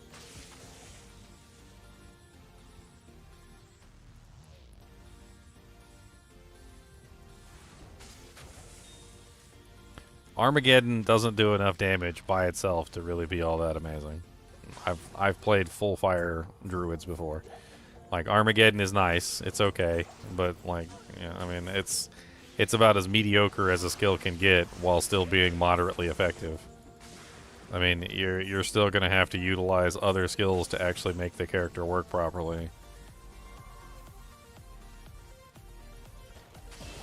I mean, just because I'm a fire or a like wind druid and I happen to have some wolves, that doesn't make me a hybrid character. That's you're just throwing in some extra wolves into the mix. It's not really that big of a deal. I need to go get my points. I got points to spend on stuff. Let me go get my points.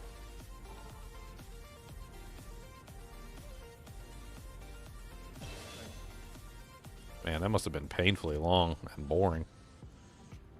A summon druid that did Uber Tristram? That must have taken forever.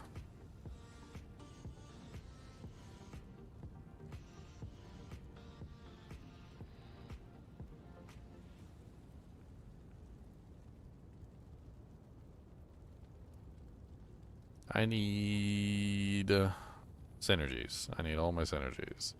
I got, okay, I got Pierce. We need more Pierce. We definitely need more. I'm trying to think if I'm better off just going for higher Pierce right now, or if I'm better off stacking a couple points into... Let's stack a couple points into Lightning Fury so we can start hitting some, like, clear speed.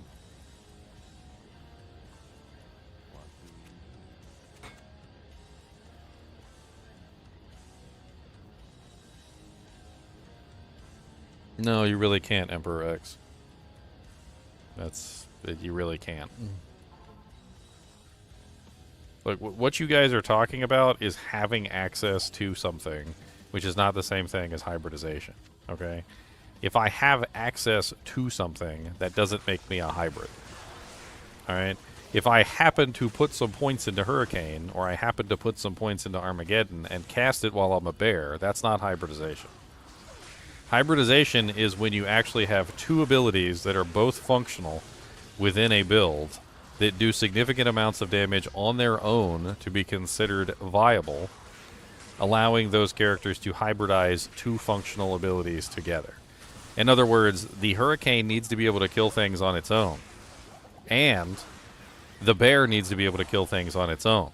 And combining them together, you get a hybrid character. But if you're a bear that just happens to have Hurricane and your Hurricane sucks, you're not a hybrid character. There's too many points that you need to invest to make those abilities worthwhile. That's what you guys aren't getting here. Like, the Druid is very poor at hybridization because any significant ability requires a significant investment in points, which forces the character into a position where it can no longer hybridize. The Druid is terrible at hybridization because of it. It's one of the worst things about the Druid is that any of the abilities, any of them, require the majority of your points. What the hell is going on here? Game is broken. It requires the majority of your points to get any real effectiveness out of the abilities.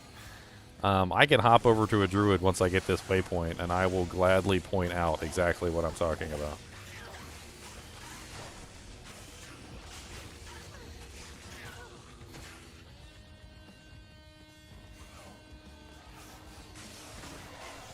the game is reacting to my Druid hate. I don't hate the Druid, I just think it's the worst class. I didn't say it was a class that I hated. It literally is the worst class in the game. Alright, so we got City of the Damned. Let's go to a Druid real quick, and we're going to talk about this. Do I even have a Druid on this character? On this account? I don't even know if I have a Druid on this account.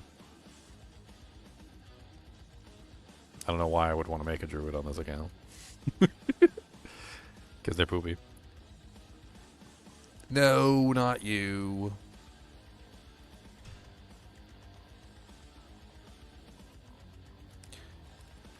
Jav bow would be considered hybrid, yes, 100%, and that is a very viable build. Jav bow is a very good hybrid build because you can have full effectiveness of your freezing arrow and you can have full effectiveness of the javelin abilities.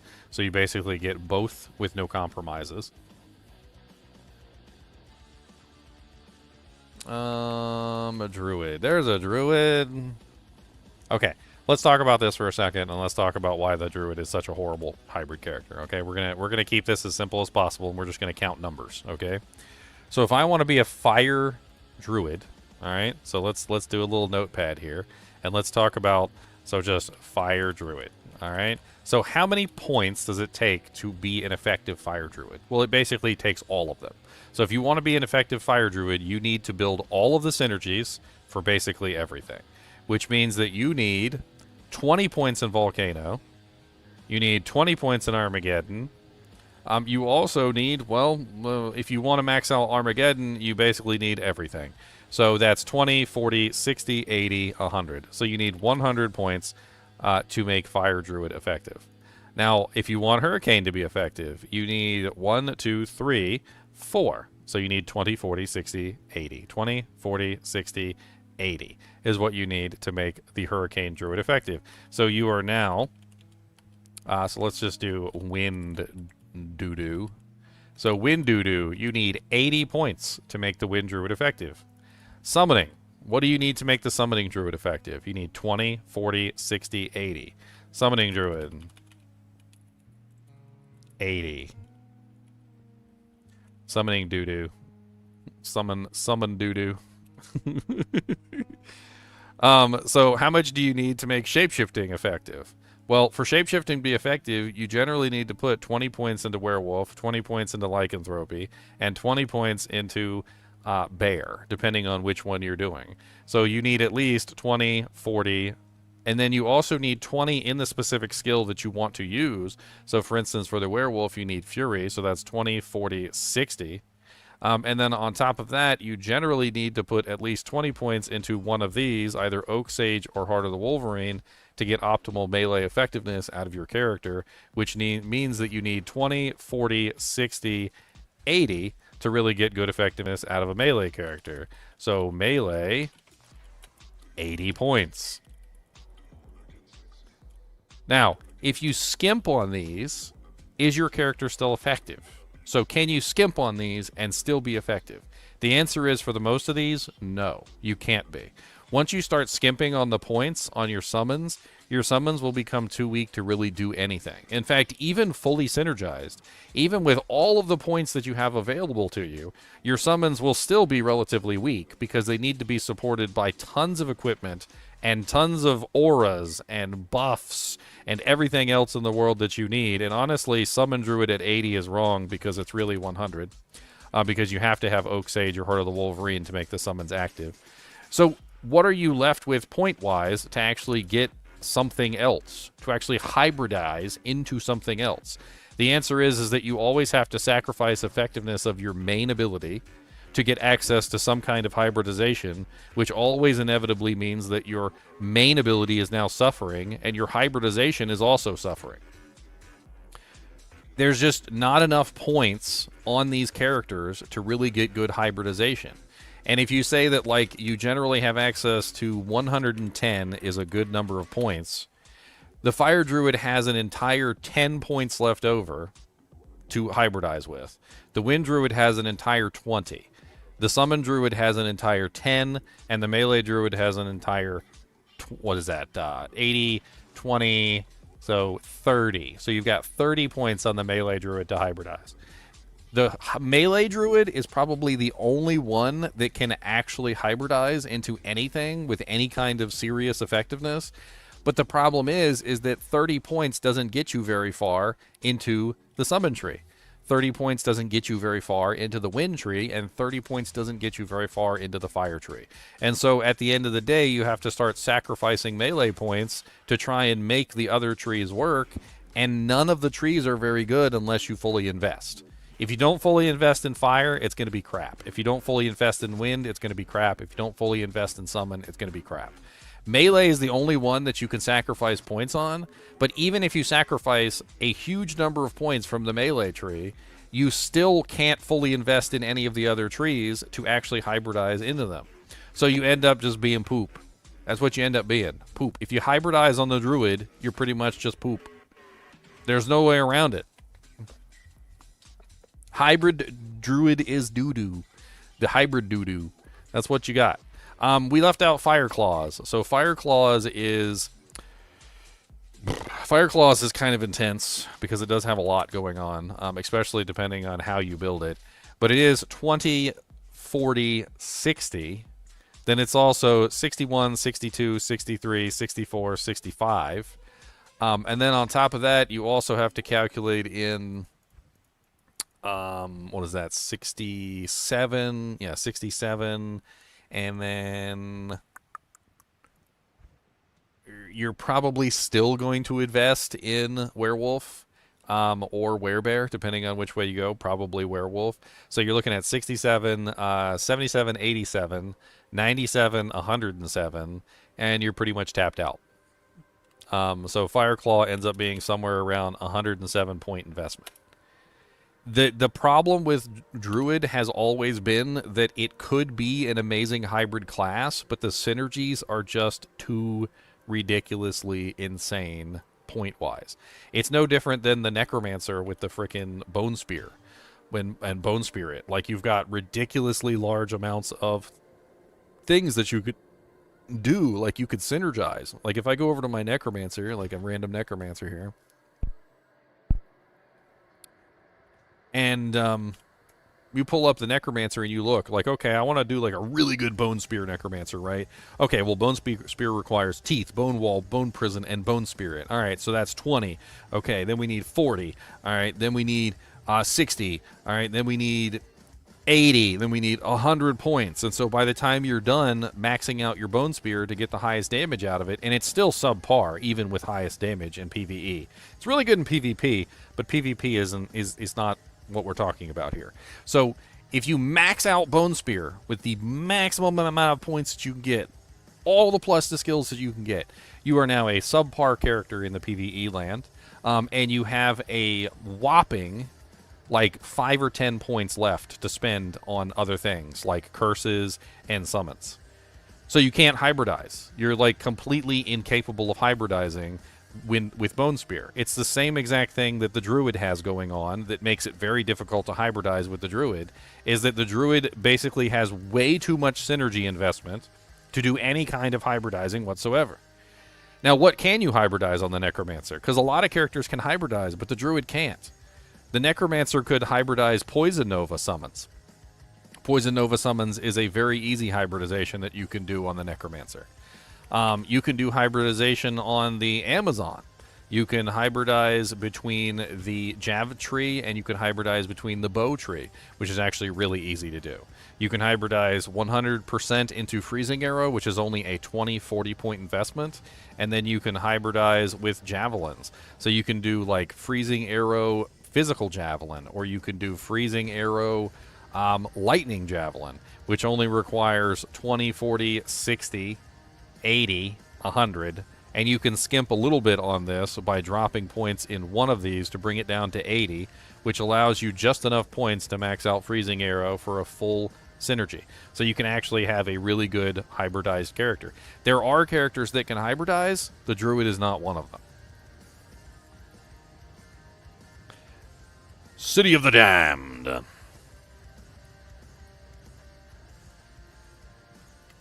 And that's what pisses me off when people say it. They're like, ah, well, the druid has to sacrifice because he's a hybrid character. And I'm like, no, he's not a hybrid character.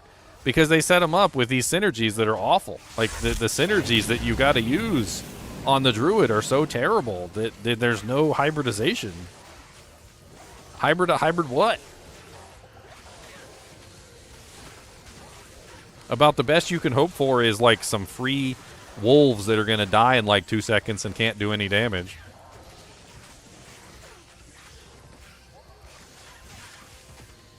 Because you're not fully investing in the summons, that's for sure. Give me a bear tank.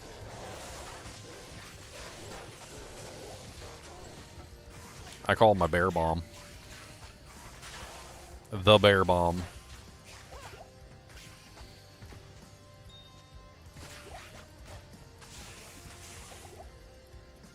Now, I'll hate on the druid all day long, but I'll still play it. I still have fun with it. I still theorycraft builds for it. I mean, I've played it in several seasons. But, I mean, I have to admit to myself, and you guys need to admit to yourself too, that the druid is just a subpar class. It is unfortunately the worst class in the game. It excels in nothing, except for maybe PvP. I think that's about the only thing that the druid actually excels at is PvP. That's literally the thing that it does well. Tele-stomping people with hurricane and all your little wolves out doing hurricane telestomps with while spamming tornadoes. That's about the breadth of what the druid is good for. The druid is literally good for PvP, and that's about it. Everybody else can do everything else better than the druid can do. Uber killing, it's 100% way better on the Paladin, the Amazon, and also the Assassin. And even, I think, honestly, even the Barbarian does Uber killing better than the Druid does. I don't even think the Druid wins in HP, which is actually really quite sad, considering that that's like one of the only things that the Druid has going for it is high hit points. I think the Barbarian shouts actually beat the Druid in HP overall. Assuming, of course, that the Druid doesn't have access to the same exact Barbarian shouts that the Barbarian is using.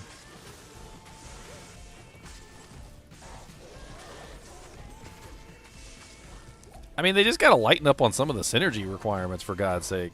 Like, I don't understand. I talked about this when I played my Druid. I was like, why are the synergy requirements like so bad on this character? You look at most other characters in the game, and their synergy requirements are nowhere near as bad. Like, characters will have synergy requirements that cost maybe 40, 60 points at best. Some of them 80 if you're really unlucky, right? But like, not the Druid. The Druid's like almost every single tree has like 100-point synergy requirement to get the optimal effectiveness out of it. I mean, they looked at the Druid and they were like, yeah, we don't want the Druid ever getting any ability to do anything other than one thing. They can specialize in fire, they can specialize in wind, they can specialize in summons, or they can specialize in melee, but they don't get nothing else. You don't get nothing else on the Druid. Meanwhile, I created a Paladin a while back that literally does everything. I kid you not. I literally made a Paladin that does everything. And when I say everything, I mean everything. I called him the Bo Jackson Paladin. I don't know if you guys saw my Bo Jackson Paladin, but my Bo Jackson Paladin is literally a Paladin that does everything. He has the ability to cast hammers. He has the ability to zeal, charge. He can sacrifice. He can do all of the above with ease to the point of absurdity. He also uses Fist of the Heavens and Holy Bolts. And I created him a while back. I'll link the theorycraft for you guys. But I literally called him the Bo Jackson Paladin.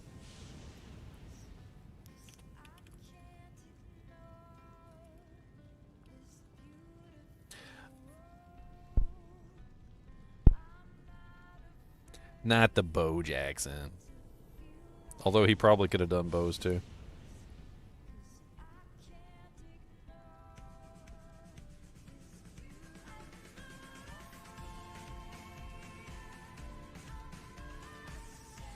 Where is that theory craft? I can't remember.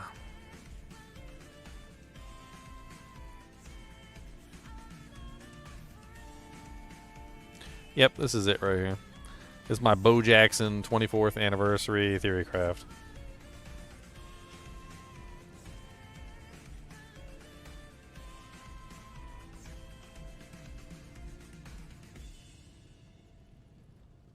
You want to talk about a hybrid character? That's a hybrid character. My boy did everything. He ain't have nothing he couldn't do for the longest time until like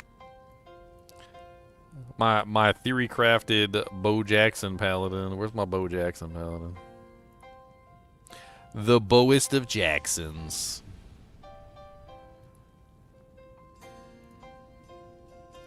Oh, here he is. Here's Mr. Bo Jackson himself. GGM Bo Jackson. For those of you who are blissfully ignorant to who Bo Jackson is, Bo Jackson was a sports person that existed back in like, what was it, the 90s and early 2000s. And he was capable of like everything. Like he was actually pretty good at every sport. He was playing like basketball, football, baseball, soccer. He was in like every single sport. And so there were ads on TV about like Bo knows baseball, Bo knows sports, Bo knows basketball, Bo knows. And like he legit was actually pretty good at every single sport he played too. So the whole entire idea of this is to make a character that was capable of doing everything. He actually has pretty decent hammers. He's got pretty decent zeal, charge, smite, the whole 9 yards. This character was kind of a like a play on the North Star Smiter. When the North Star Smiter came out, I realized that there was an opportunity to potentially try and make a do-it-all paladin that could literally do everything, and it works. That's the funny thing is we made this character and it works. It works really well. A lot better than I thought it was going to work. He just could do anything. Like, I'm sitting here playing him, and I'm like, okay, I can go zeal things, I can charge things, I can smite things, I can use hammers, I can use Fist of the Heavens. It don't matter. He literally does everything. Like, and he's not even really bad at anything either. That's the crazy thing. So as far as hybrid characters go, the Paladin seems to be like the best hybrid character in the game at the moment. And it comes down to one reason, and this is a very interesting reason, is that the combat tree is really the main tree for the Paladin. The auras are good, yes, but for the most part, you don't need the auras to do well on a Paladin. What you need is you need good combat skills. And so how that Bo Jackson Paladin works is you literally just cap out your combat skill bonuses as high as you can possibly get them. And in this way, you end up with like level 60 of like all of your combat skills for the most part. And of course, everything's going to work really well if you have level 60 combat skills and just about every single thing that you can have level 60 combat skills in.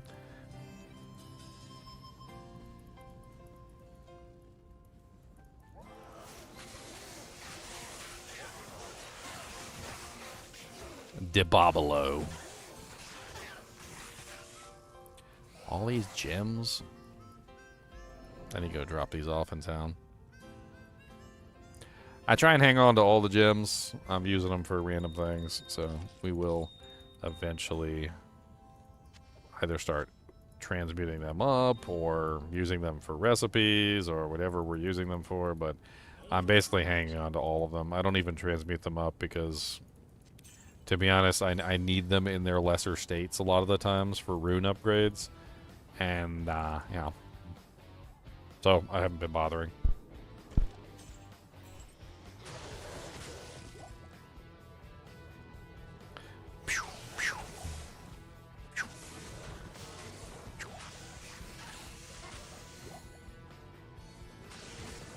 Stab, stab.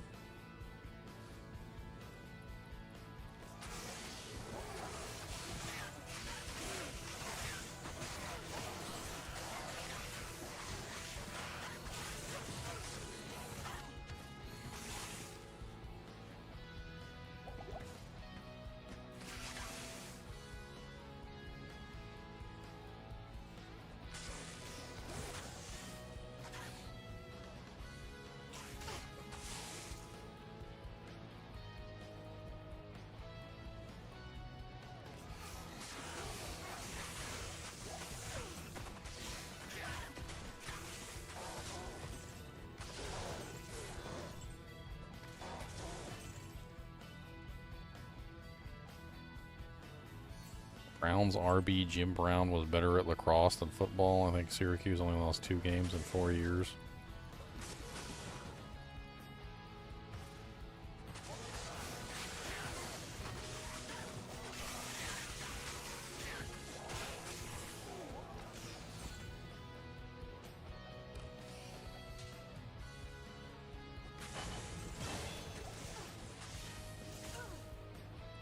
Off the get back on here.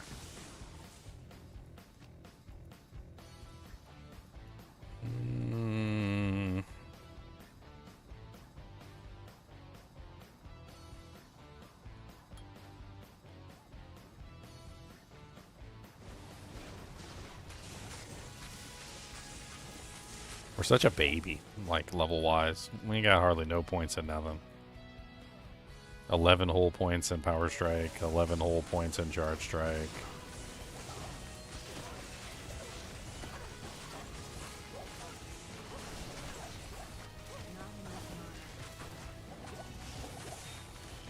Power Strike sucks, by the way. Like if I could change it right now, and you know, on the fly, if I could just do a respec on the fly, I would totally take the points out of Power Strike and put them all into Charge Strike. I can't do that with Lightning Fury because Lightning Fury is currently capped out because it's a level 30 skill, so it's only capable of being level 3 right now anyway. Because you can only have basically 1 point in a level 30 skill and then 2 points in a level 30 skill at level 31 and so forth and so on. So there's a maximum level that it can be at, but I could cap out Charge Strike instead, which would be a much better play than having 11 points in Power Strike. It is a synergy for Charge Strike, but that doesn't hardly mean anything. Like hard points in Charge Strike are always going to be better than a little bonus from the synergy, because you want the base to be higher. I showed you guys this recently with my enhanced damage video. That on-weapon enhanced damage is always better than off-weapon enhanced damage, because on-weapon enhanced damage affects the base, and then off-weapon affects the after the base is being calculated. And if you don't raise the base, then it doesn't matter how much percentage you have, because the percentage is useless. So the synergy in this situation would represent the off-weapon enhanced damage in the video, and the base points into the skill itself are essentially the on-weapon enhanced damage. Is this normal? Yeah, my level's pretty high, but I'm also playing on players 8, so.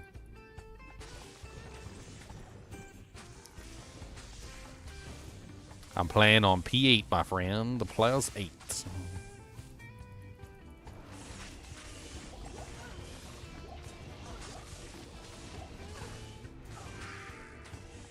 It does make things a little bit more difficult. But I like it. It's more fun to play on the difficult tiers as opposed to the easier tiers. I've kind of grown attached to playing on Players 8, to be honest.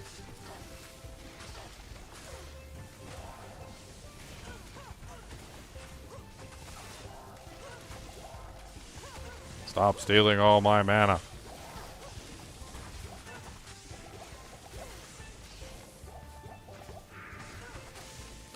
I need that to kill you.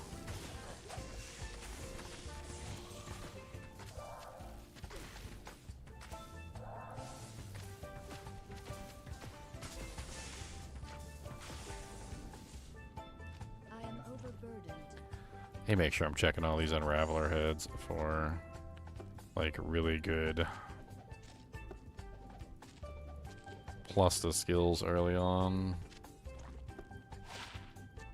I mean, chances of them actually having good skills, probably 0, or at least near 0. But finding one, once I have one, that's pretty much it. And then I can just use it to my heart's desire.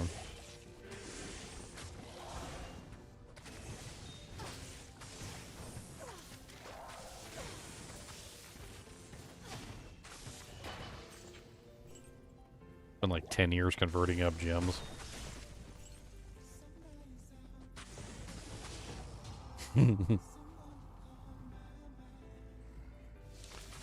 my favorite anime? I really like Yu Yu Hakusho. I think Yu Yu Hakusho is definitely my favorite. Yusuke Urameshi.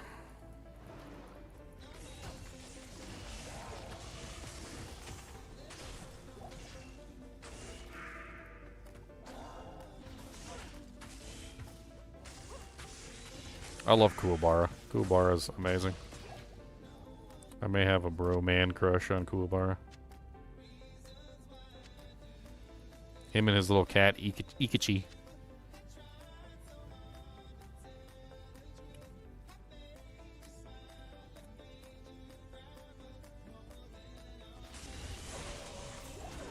Ow, ow, ow, ow.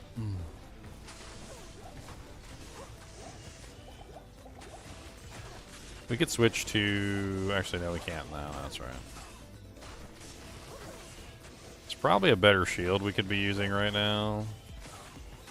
I can't remember what level Moser's is.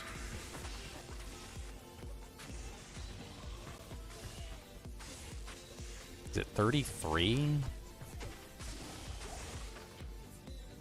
And it's been a little while since I've used a Moser's on level, too.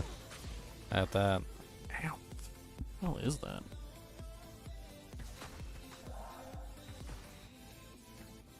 It hurts. I think Moser's would be a better play than what I'm using right now, which is just Hasaris and the Hasaris boots. We could definitely get some upgrades in here now that we're level 33.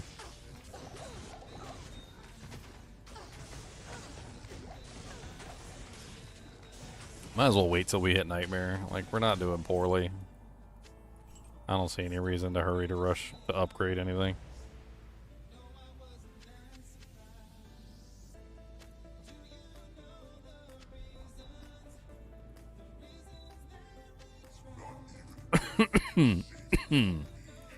Potions.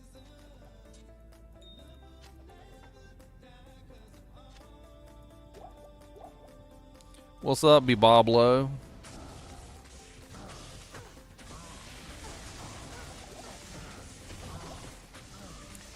Diablo.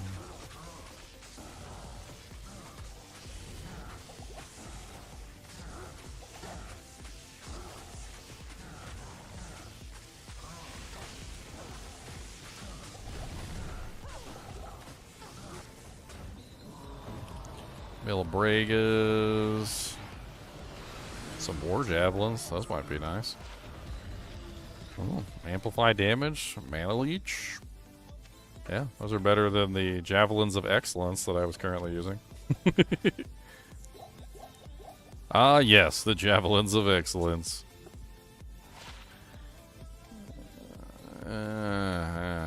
Hit causes monster to flee. No, thank you. That's the poops. Poops, poops, poops, poops, poops, poops.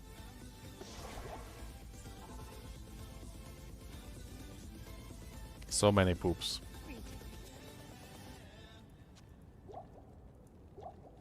Alright, we're moving on to Act 5. Let's go. Good to see you. No, we're out of space.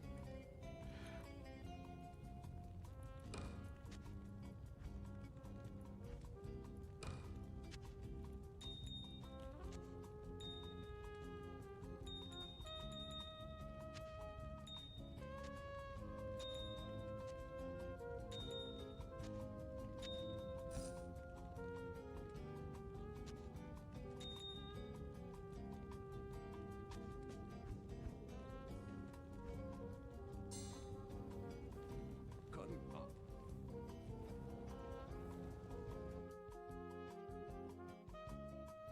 Aren't boss kills better on P1? Not really.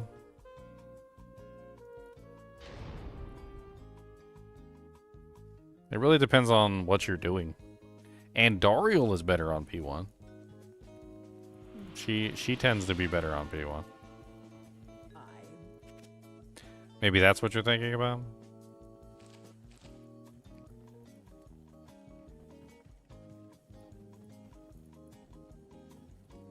I'm not really worried about drops on normal difficulty anyway, though. So like, I don't. I don't really care. It's just normal difficulty. I mean, the best thing that that he could have given me was a SoJ, and he didn't give it to me. So, phooey on him. Ooh, a soul ring.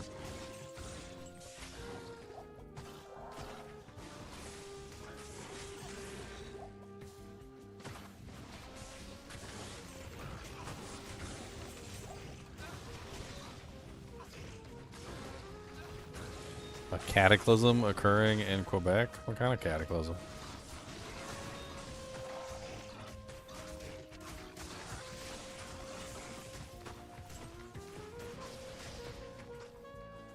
A good cataclysm?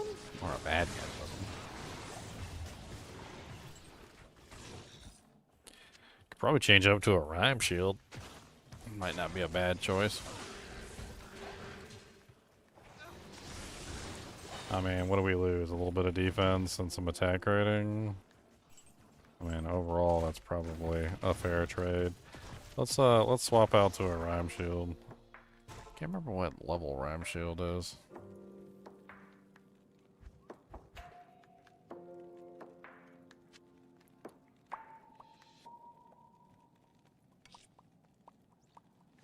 Why am I blanking on what rhyme shield is? Shale Eth, right?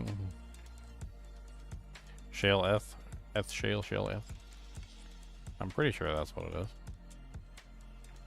Does my brain let me down? Let me down to the Paradise City? Yeah, Shale Eth. There we go. Much better.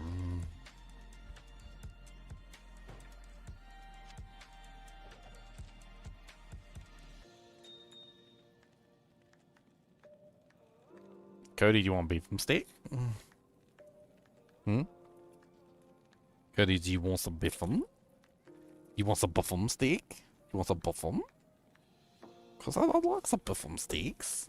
You said, give me that buffum steak. Look at them eyes. Cause this is good to me. Stop trying to don't tease me with the look in my head.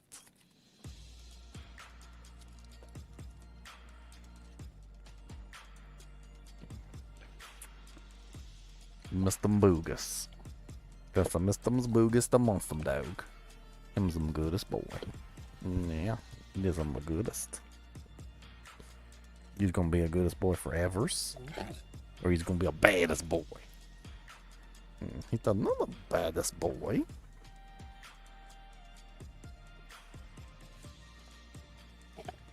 Does my chat know all the rune words? Yeah. Any of the rune words you type in, it'll pull up. Just type in exclamation point, whatever rune word you're looking for. I programmed them all in. Isn't that right, buddy? Cody, do you like tacos? Cody, do you like snacks? Yeah, what do you think of snacks? Are they good? Do you like snacks? Cody, do you like to go? Oh, you like that. Do you like... Look at your tail wiggling. Cody, do you like treats? Do you like milk and bones? Cody, do you love the chinchillas? Where you going? He said, where's my stuff at? He said, I don't know where my stuff is. He said, I want some stuff. He said, you can't tease me forever. I need some things.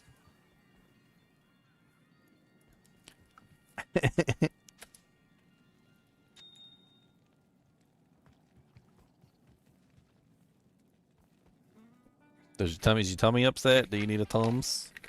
Let me give you Tums for your tummy. Thumb for your tummy. You want another Tums? Alright, that's 2 Tums for your tummy. There you go. Some extra strengths. What else did I program my bot to do? You can find a full list of commands by just typing in commands. If I remember correctly, I think it's commands. Yeah, there you go. That's a full list of all the commands. Pretty sure anybody can look at it.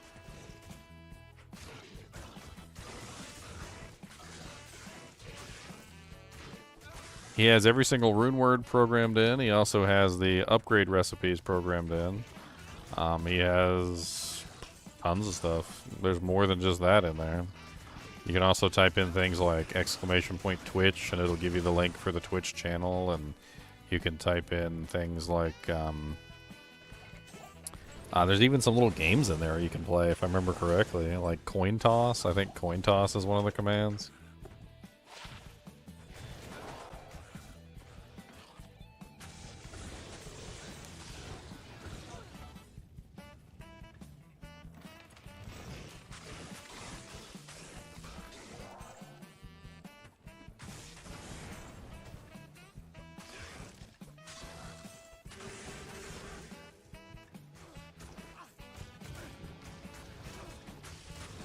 There's also some unique commands on Twitch, like followage.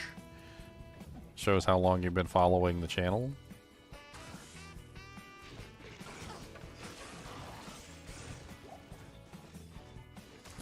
Have I ever thought about doing D2 speedruns? No, not really.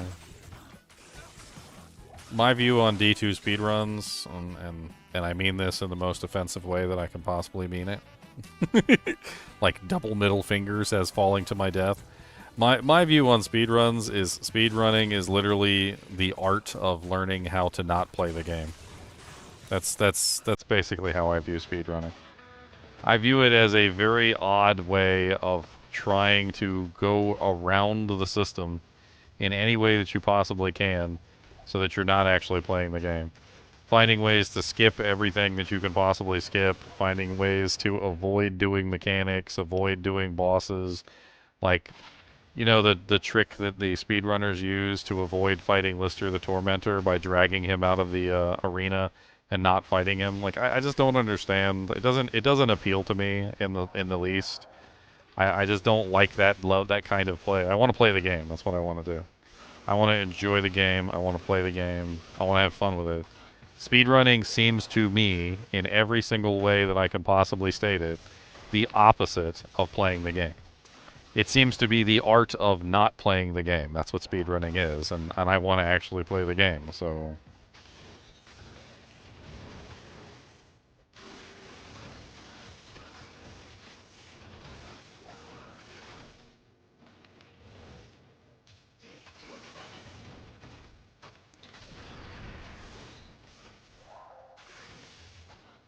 Ego stimuli?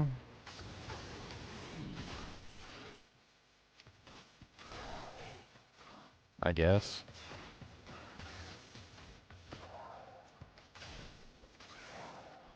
I mean, some people enjoy it. And, you know, whatever. More power to them, I suppose. I just don't really feel like they're the same thing in any way, shape, or form.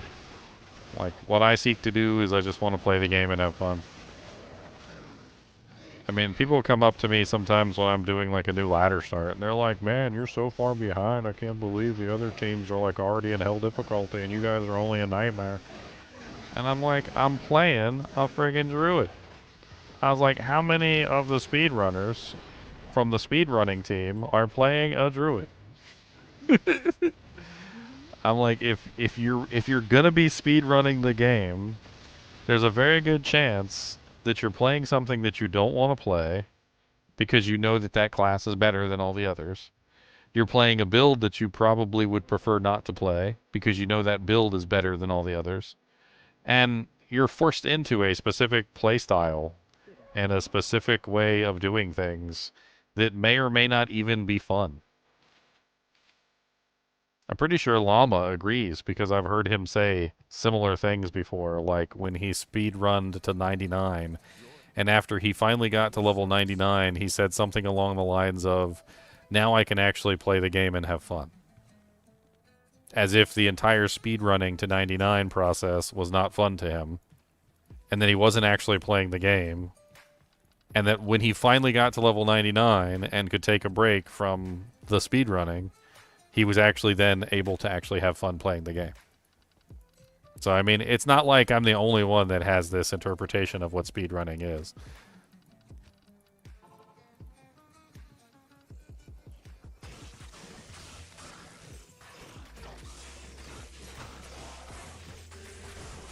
Zero Paladin torches, huh? That sucks. I mean, at least you got a torch. a torch is better than no torch. Let's just keep leveling up Lightning Fury. I mean, we still get damage on our Charge Strike, even though it's not amazing. And our Lightning Fury is getting slightly better and better every single time we put points into it.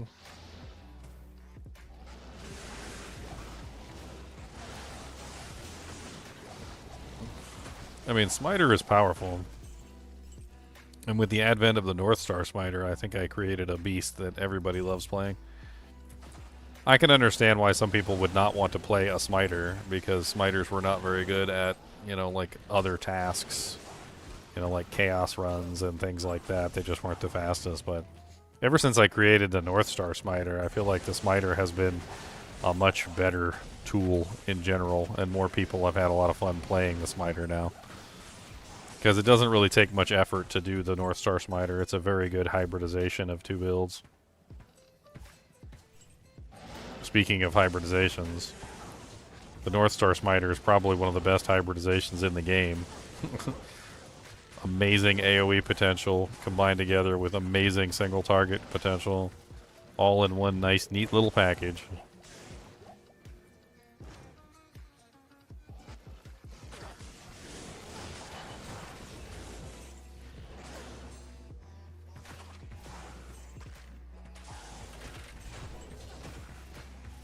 Dude, North Star Smiter laughs at the Ubers. He's so good, honestly, at doing Ubers that I'm not even ever scared when I go in there on the North Star Smiter. He just like demolishes it.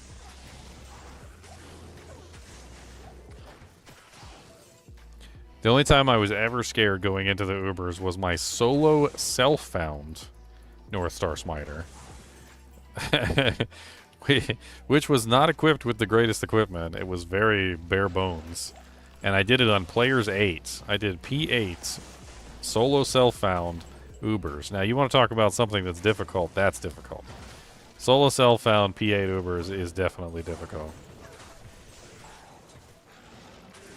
I also imposed special rules on myself during my solo self-found, which prevented me from being able to target farm specific pieces of equipment, which basically meant that I had to do with whatever I got.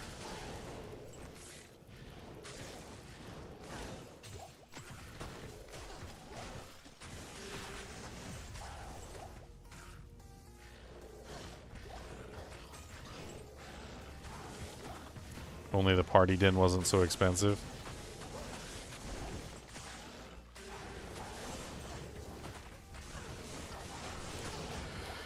The party din.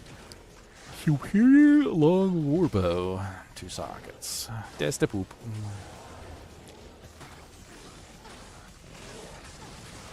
And having 85% all res in freaking normal difficulty is so stupid.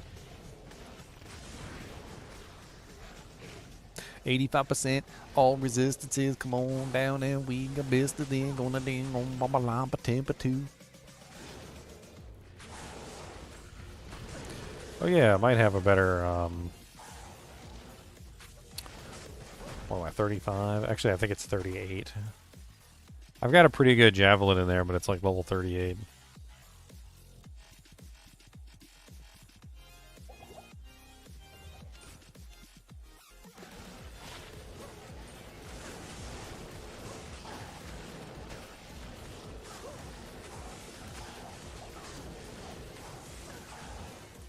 Superior heraldic shield of the poopies.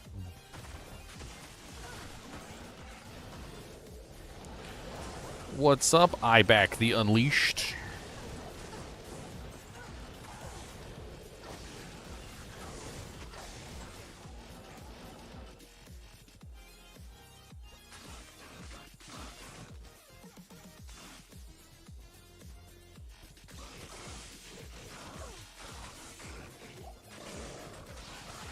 I'll do some off-muling here soon.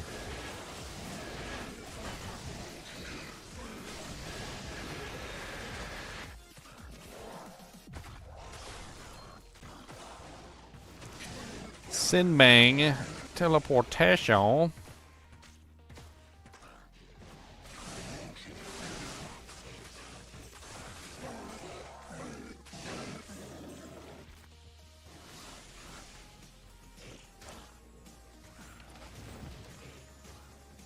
What's up, Mike? How's it going? I can't.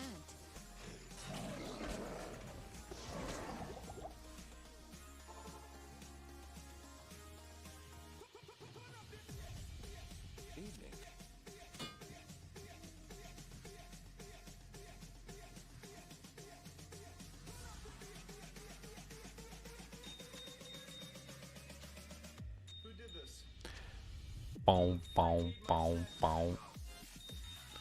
I need to start transmuting up some of these.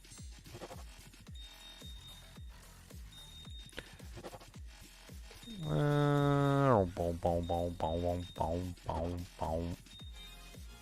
I've been hanging on to so many of these because I need them for specific purposes, but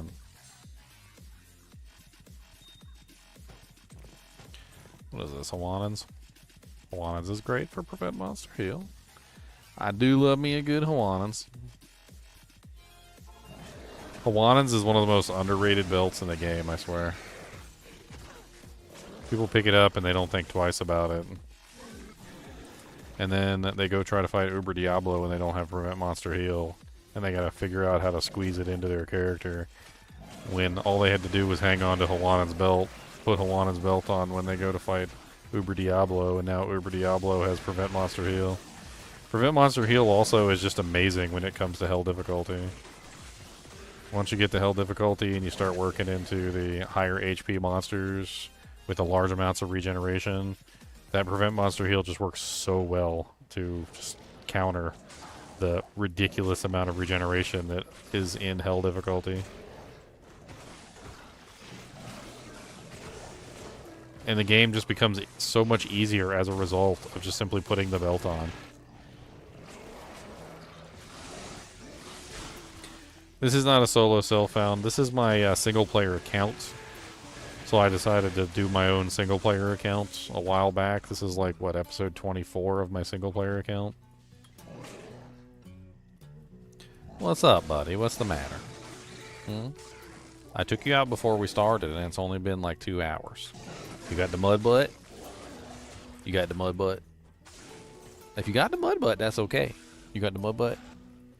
He said, don't tell people about my mud butt, Daniel. That's not nice. He said, well, if I got the mud butt, that doesn't mean you got to tell the whole world about my mud butt. He said, now I'm embarrassed and I'm going to go run away and never come back again and not show my face. Unless you've got a beef 'em stick. I need an apology beef 'em stick stat. One apology beef 'em stick. He said, you got a beef 'em stick? He came right back. He said, I heard you say beef 'em stick. I like those. Those is good. I just gave you a beef 'em stick, though. You can't have another beef 'em stick for like 24 hours. He said, that's bullcrap, Daniel. That's not true. What in the butt? That's right. What in a ham biscuit?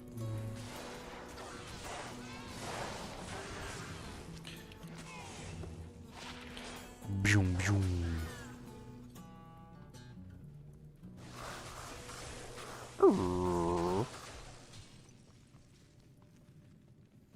What you want, Cody? You want a zesty sauce? I got a Burger King zesty sauce. You want a zesty sauce? Look at you begging for some zesty sauce too. You don't even know what's in there. Here, I open it up and you can take a whiff. You want some zesty sauce? What do you think of that? Is that a little too zesty for you? He said, oh my goodness. He said, that's spicy, Daniel. Here, have some zesty sauce. Go ahead. That's zest delicious. Go ahead, eat it up. Cody said it's scary. Here, Cody, get you zesty sauce. That'll keep him busy for a little bit. How many pets do I have? Too many, my friend. Too many. Dear Lord Jesus. Too many.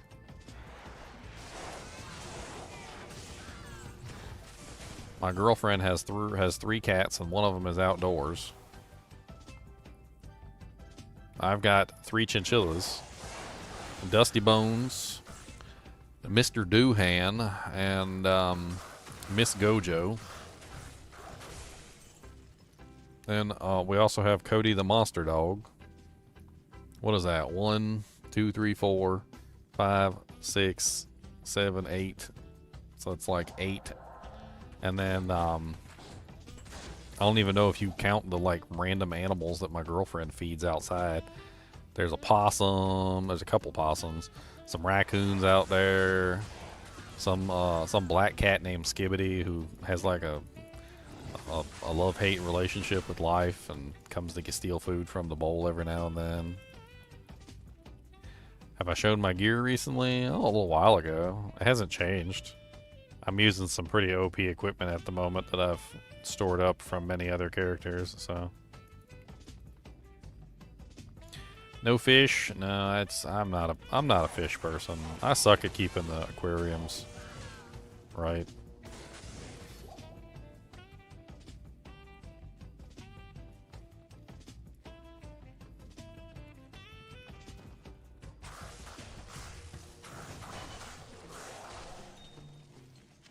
How many pets do you have, Krillus? Since we're sharing our number of pets.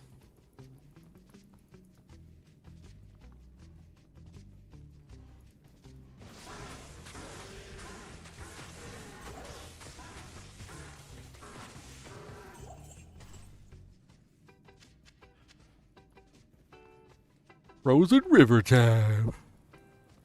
Let's go get our resistances that we totally don't need.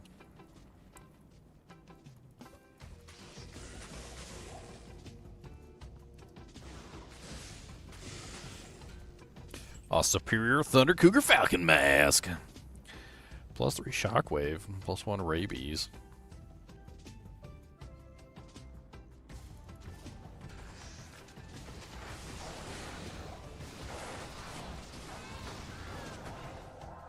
Two kids? Yes, the kids count as pets.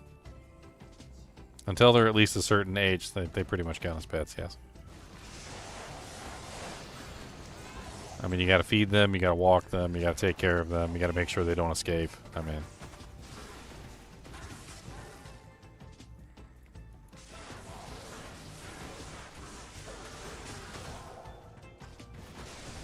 I like cats, okay? Like I'm gonna come bare my soul here to you guys. I like cats. I hate the consequences of owning cats. Okay, the cons of owning cats are just too strong for me. Like I don't think that cats are terrible pets. In fact, they're very cute, and sometimes they can be very loving.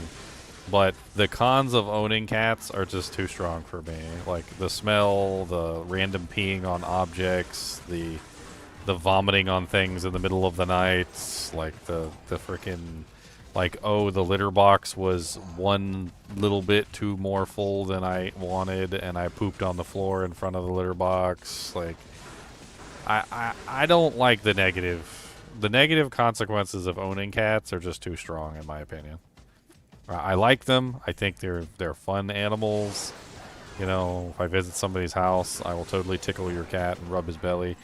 But, like, I just really don't like the negative consequences that come with owning cats. It's just too much for me.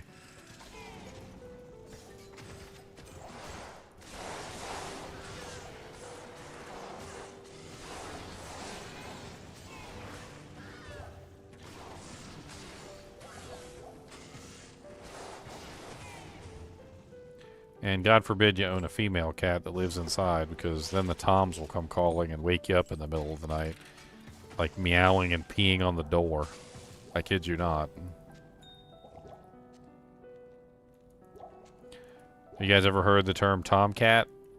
That's what a tomcat is. A tomcat is a male cat that comes a-calling when your female cat is in heat.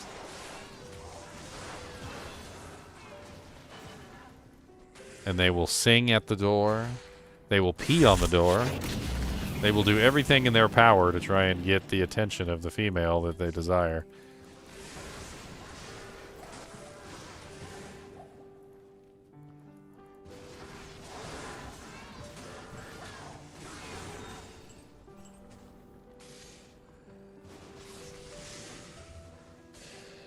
Poopies.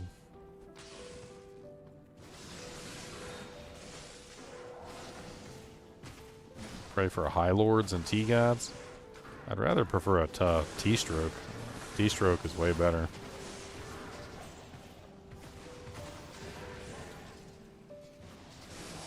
I mean, don't get me wrong. I honestly would want either one of them, but...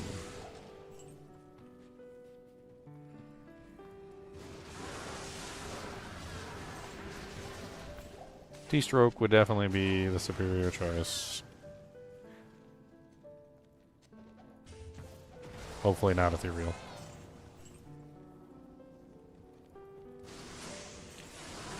I mean, I was the one that personally got all of the cats neutered / spayed.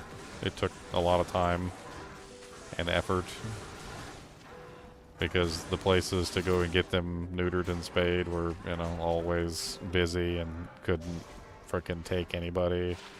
And I had to check like a trillion times. Wow, that's really nice. 252% enhanced with 90 attack rating and +1 barb. That's a really solid early level throwing weapon. And if I were to upgrade it to the 2nd tier, which I feel like is what you would definitely do with that, you get way better damage out of it. It wouldn't even increase the level all that much. It might go up to like 35. That's kind of nuts, 252 for a level 32 item.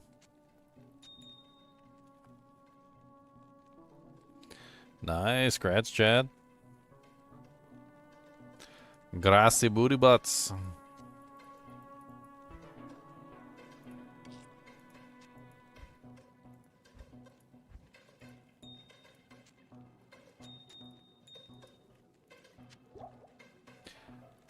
Trying to think whether I upgrade that now or whether I wait. I feel like if I'm leveling up a throwing barb, I pretty much just use this at level 33 until it's about to get upgraded. I believe it goes up by 5 levels, so it would be 5, 6, 7, 8, so like 38 to 40. That's actually a really good little doojank there. Impressed. I'm very impressed.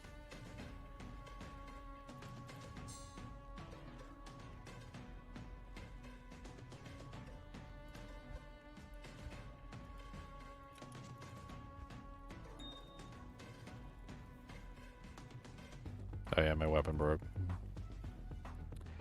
I had some other weapons in here for the javelins, so I can get like an alternative javelin.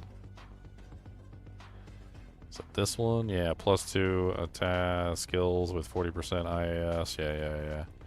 That's solid. I can't use that until one more level, so I'll have to wait.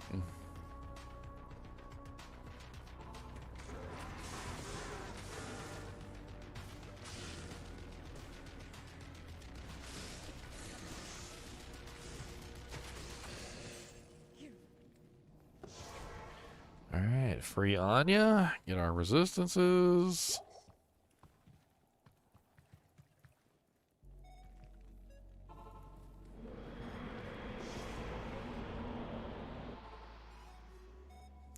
Have I find anything else through spot farming besides bird runes? Yeah, tons of stuff.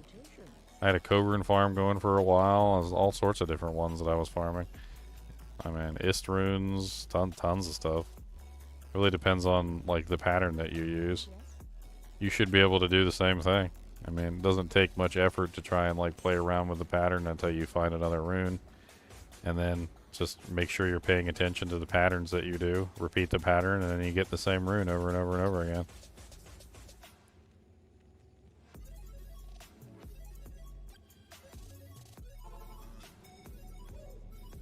Oh, we left our chum away from home.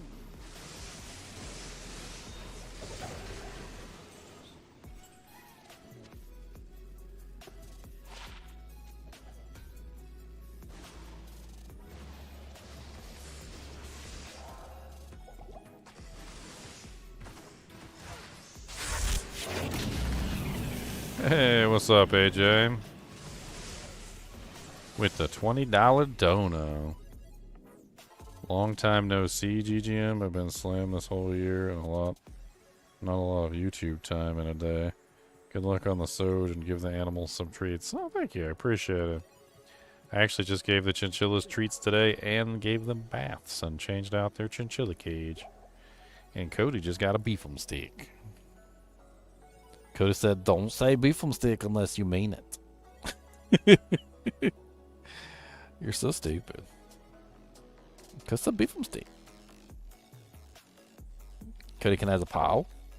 Can I have a paw? Oh, that's a good paw. You did a good paw. I'm proud of you. You did a good paw. Did a good boy. He said good enough for a beef steak.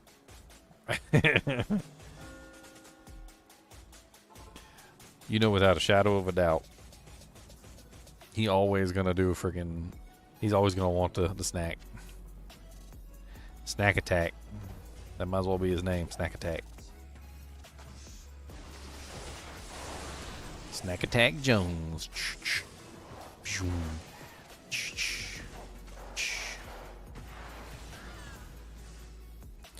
All right, let's get the hell out of here. Reverse it up. Beep, beep, beep, beep. PvP mites. Oh, welcome to the channel, man. Thanks for the follow. Or the sub.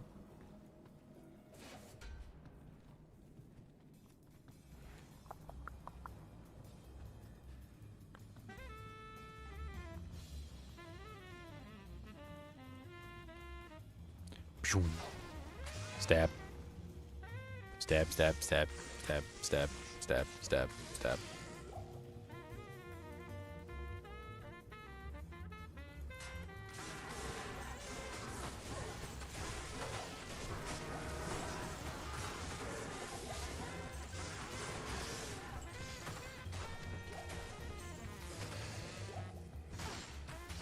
The song is weird. We do a switch. Changing spheres. What is this?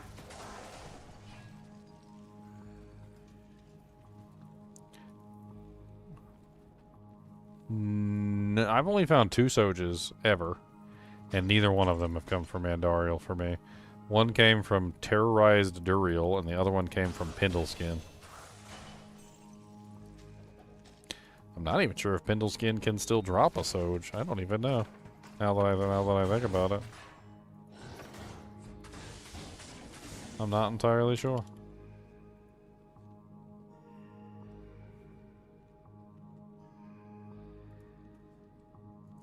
Can Pindle drop a SoJ? Now? I know he could back in the day when I found it. I remember they nerfed his table. And I think one of the things they did to him was they nerfed some of the items that he could drop specifically to prevent him from being super easy to farm. I can't even remember. I haven't found a SoJ from him, like, you know, current, like in Diablo 2 Resurrected, so. Moot point, I guess. Pindle used to be, like, the best monster to farm. Like, there was a time when Pindle was so good that he actually had a bot named after him. It was called Pindlebot. And you would literally run the Pindle bot, like, you know, 24 hours a day, 7 days a week, just to see if you could get good items from Pindle. Because he was literally the monster to farm. And then they didn't like the fact that everybody was farming Pindle all the time, and they decided to change that. Which, you know, was probably for the better. He's not quite as overpowered as of a farm as he used to be back in the day.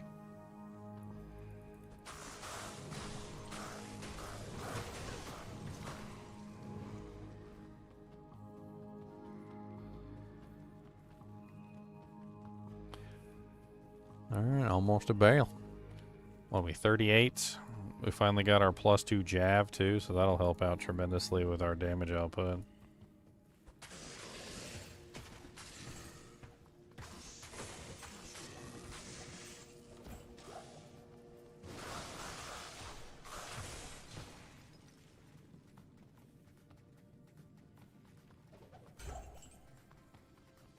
I'm actually noticing she's starting to struggle a little bit. Like, I mean, it is player's 8 after all. And some of these monsters have massive hit point pools. Like when I fought Diablo and it took me like quite a few hits to take him down. Seems to be pretty par for the course. Stab, stab. Stab, stab, stab. Stab, stab. Ow. Stab, stab.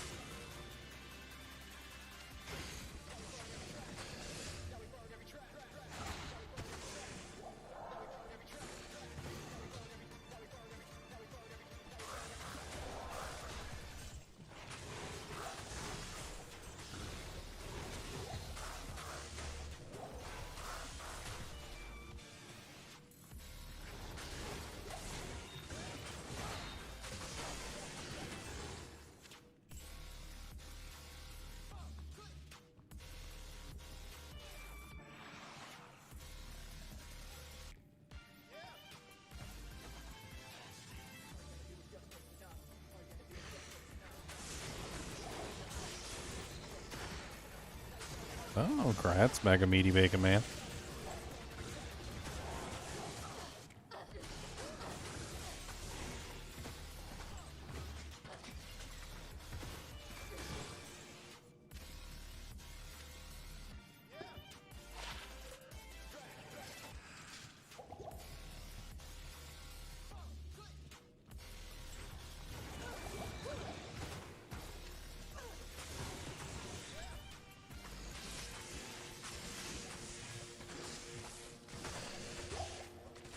Yeah.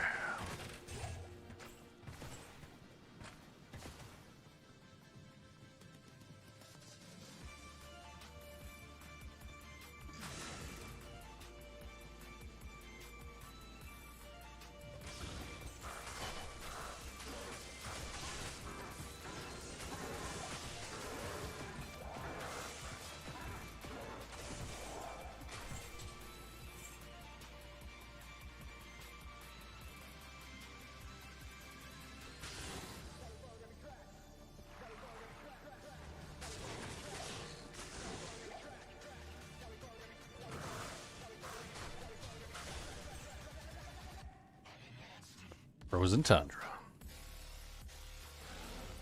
Moving right along.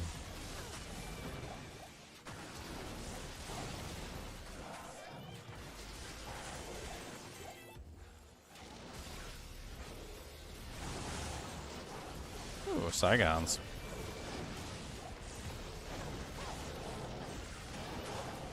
Can't remember which has more run walk speed on them. They're both the same. One's fire, one's cold.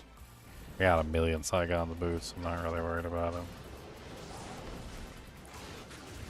I've been doing a lot of single player farming on this account.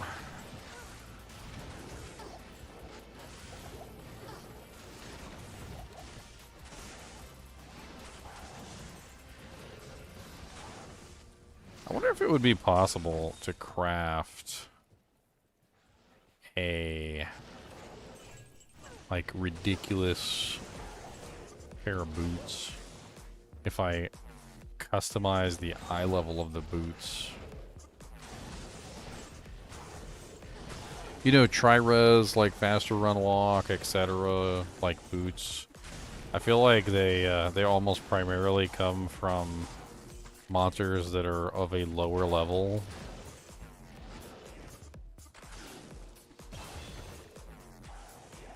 In fact, they're normally found in normal difficulty. It could be a really interesting, like, just like game to try and see if we can craft a really nice pair of like tri-reses. I'm trying to think what recipe we would use though. Caster? Safety? I'm not exactly sure which one I would prefer.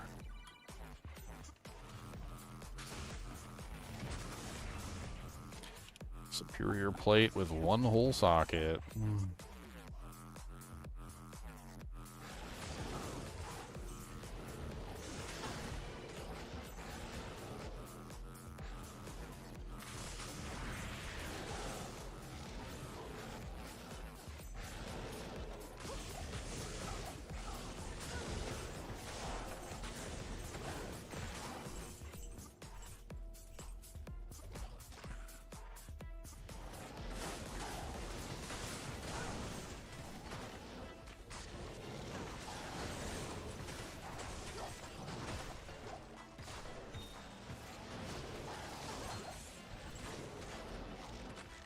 Give me that room. I got crafting to do later. I need all the doojanks I can get. Kind of curious to look and see, like, what kind of boots I would want. Maybe blood boots?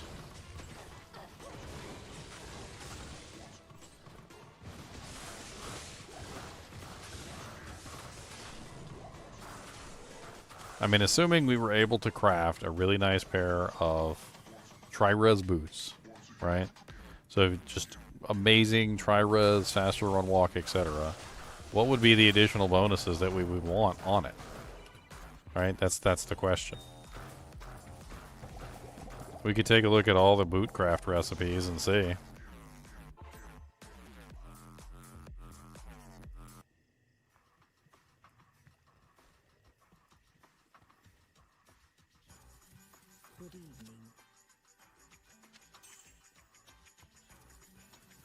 Let's take a look at the recipes real quick.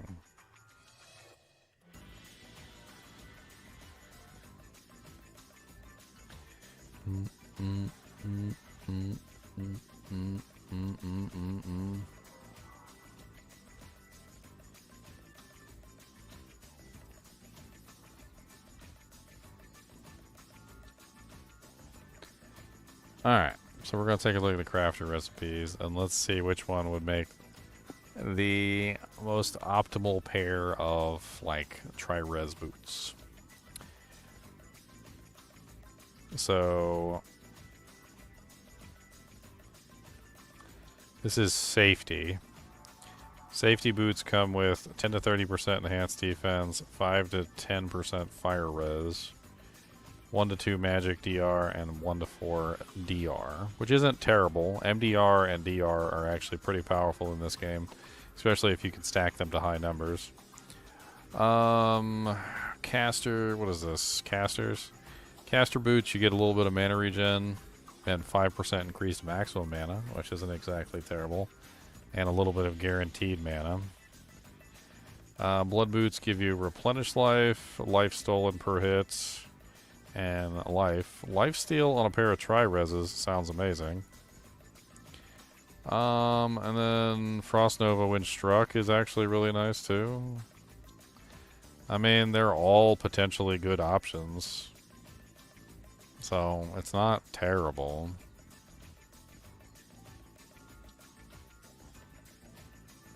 So I guess technically all of them would be decent. Ralrune, Ethrune, Thalrune, and Ortrune. Yeah, I have a single player account, so I need everything. At your service. Everything, my friend. Everything. I plan on making a whole lot of characters on this single player account.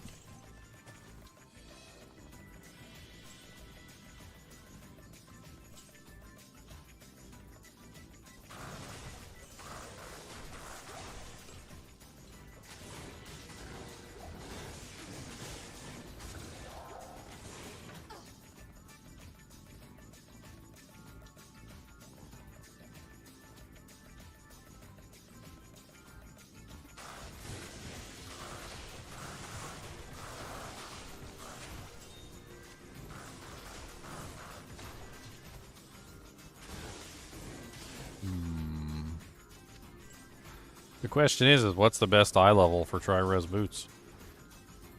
I know there's a best eye level. The question is, what is the best eye level?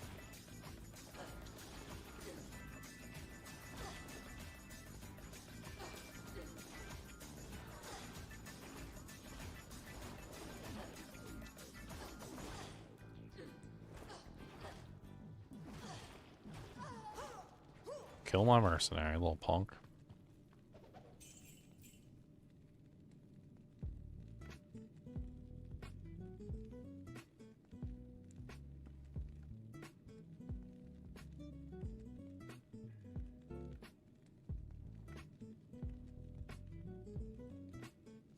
So 30% faster run walk is eye level 37. According to this. So if you want 30% faster run walk on the boots, you have to be eye level 37 or better. Currently I'm level 39, so I think I might actually be at around the exact right level to do this. Because assuming, of course, that I'd probably just gamble them. That's probably what I would do. So let me see here. So that would be what, 39 with a maximum of -5. So 34. Let's try 37 +5. So I think we probably want to be at level 42 before we start crafting them. And then once we hit 42, we basically just pump out as many of them as we can and see if we can get a really nice pair of tri-res boots. What we're looking for, obviously, is 30% faster run walk, 3 resistances, Hopefully some faster hit recovery, and then whatever modifiers are on the actual like crafted component is extra. So we should be able to gamble them reliably once we hit level 42.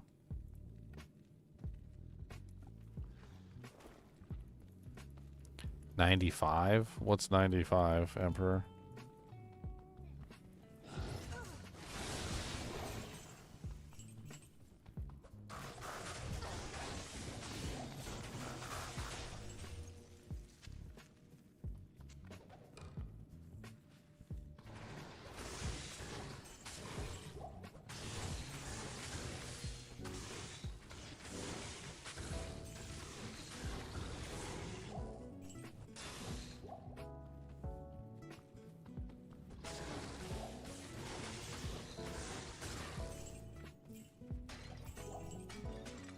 Starving over here.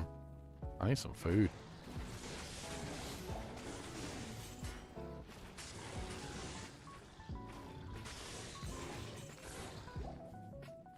Yeah, Diablo drops a SoJ 2 times on quest on LOD before the base expansion on D2R single player. There were a couple bugs back in the old game that would cause SoJs to drop more often. Usually it involved things like having a Nagel and a Mantled on you, and then for some reason or another it would like cancel out the Mantled and the Nagel and then drop the SoJ instead. Which was apparently an exploit for a while. The early versions of the game were filled with crazy things like that that were highly exploitable.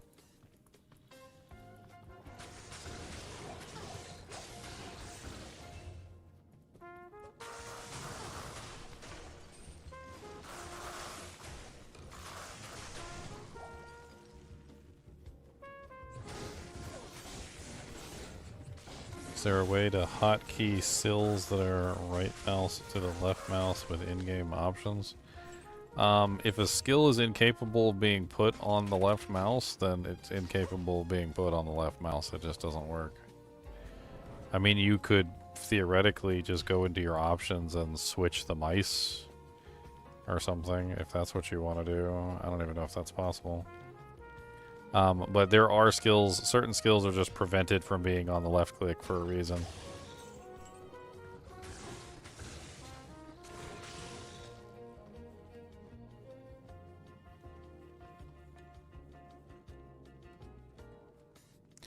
Yes, for amulets, Emperor. You're thinking of 95, you're thinking of amulets, and it's not 95, it's 93.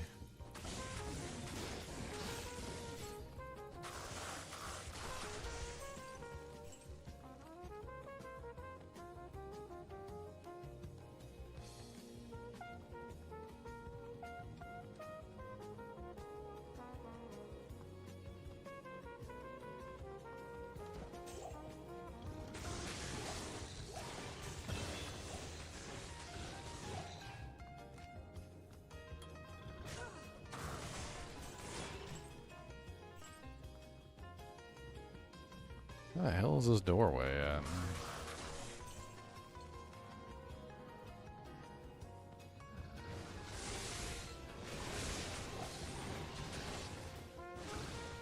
Ceremonial Jeff? Only +1.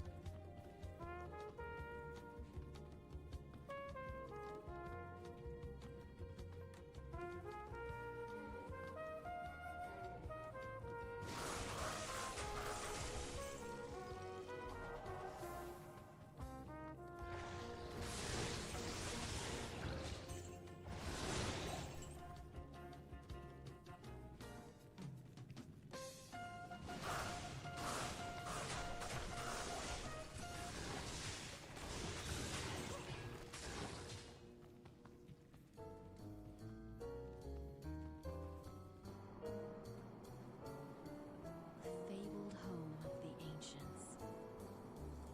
6-socket ancient armor. I didn't think ancient armors could have 6 sockets. Was that in an earlier patch version? I thought they topped out at 4. I don't even remember that.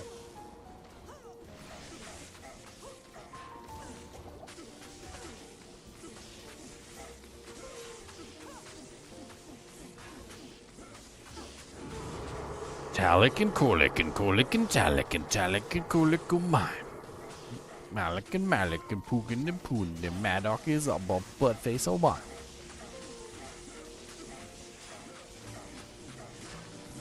I love how I'm hitting frickin' Maddock as well. Wonder how low his HP is from just getting like gently tapped over there. Not bad.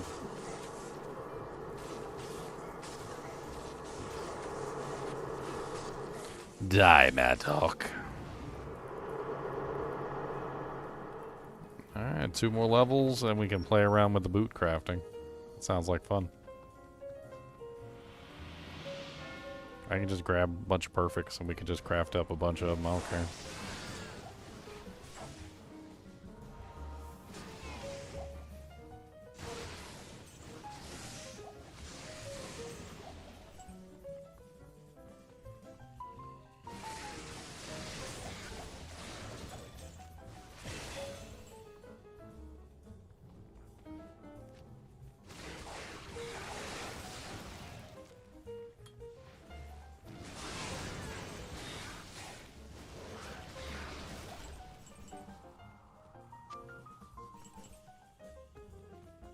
Who let the Maddock? Who let the Maddock? Do, do, do, do. Man, it'd be crazy if we could craft up a really sweet pair of tri-res crafted boots.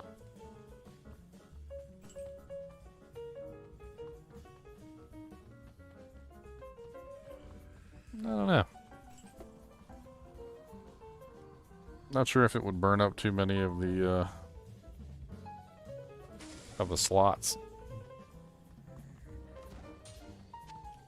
Prefixes, suffixes, etc.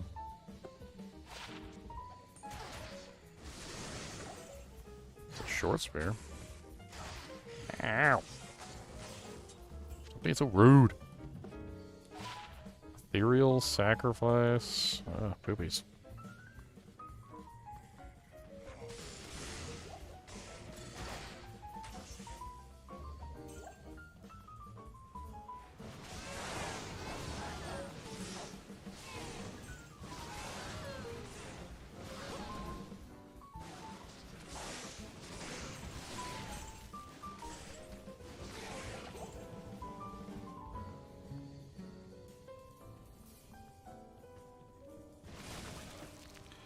Alright, World Stone level 2. Is this the waypoint or the entrance? Waypoint, nice.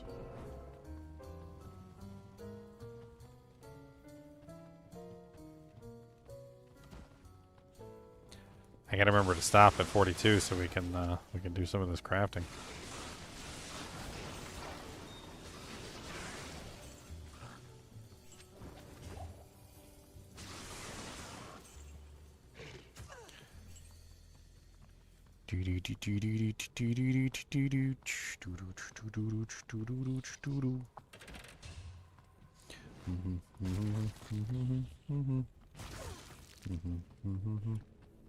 Skipping by everything because we're too high level. Of course it's a dead end. Stupid explodey guys. I never really understood what the hell's going on with those explodey guys. Like, I've never really understood it. Like, why do they do such low damage? Like, even in hell difficulty, with a character who's not properly geared out, it feels like they do nothing. Like, the damage output that they have is so low by comparison to pretty much anything. And then they don't give any EXP either, because they sacrifice themselves. Well, like, if you sit there and you let them hit you, it's like they do no damage. What is their purpose?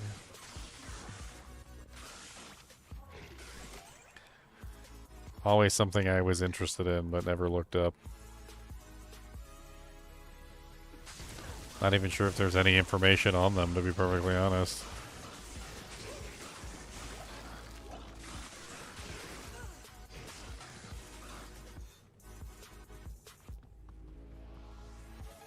Let's see if Amazon Basin has any information on them.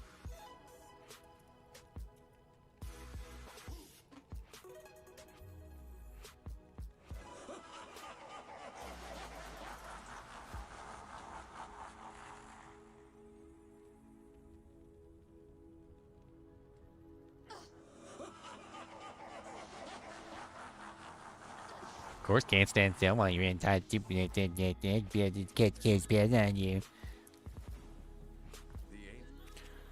Trying to look something up, Bale. Dang it.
I mean, there's no information really here. Like, I found a page, and it doesn't really have much of any information about their damage.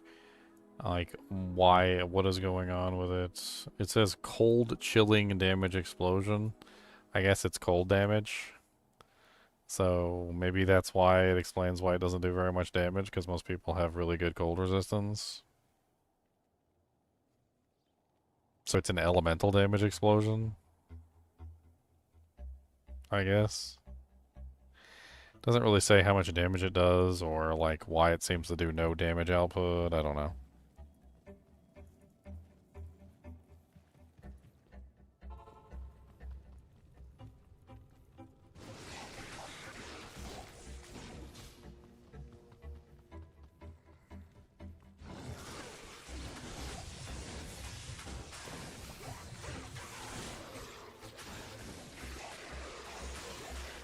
What's up, Silveraku?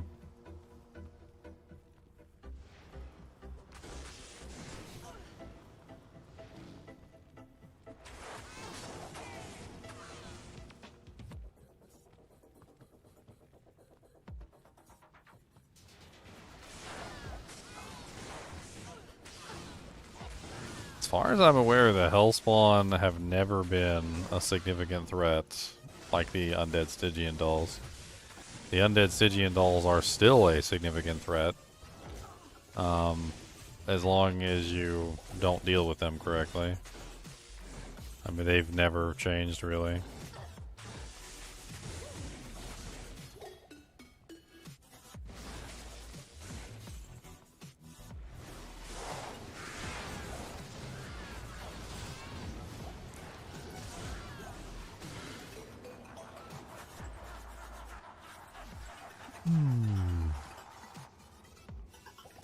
Let's put up a safety TP. We are a low level that is not particularly well geared. We're about to hit 42 on this as well.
Stygian Deluge.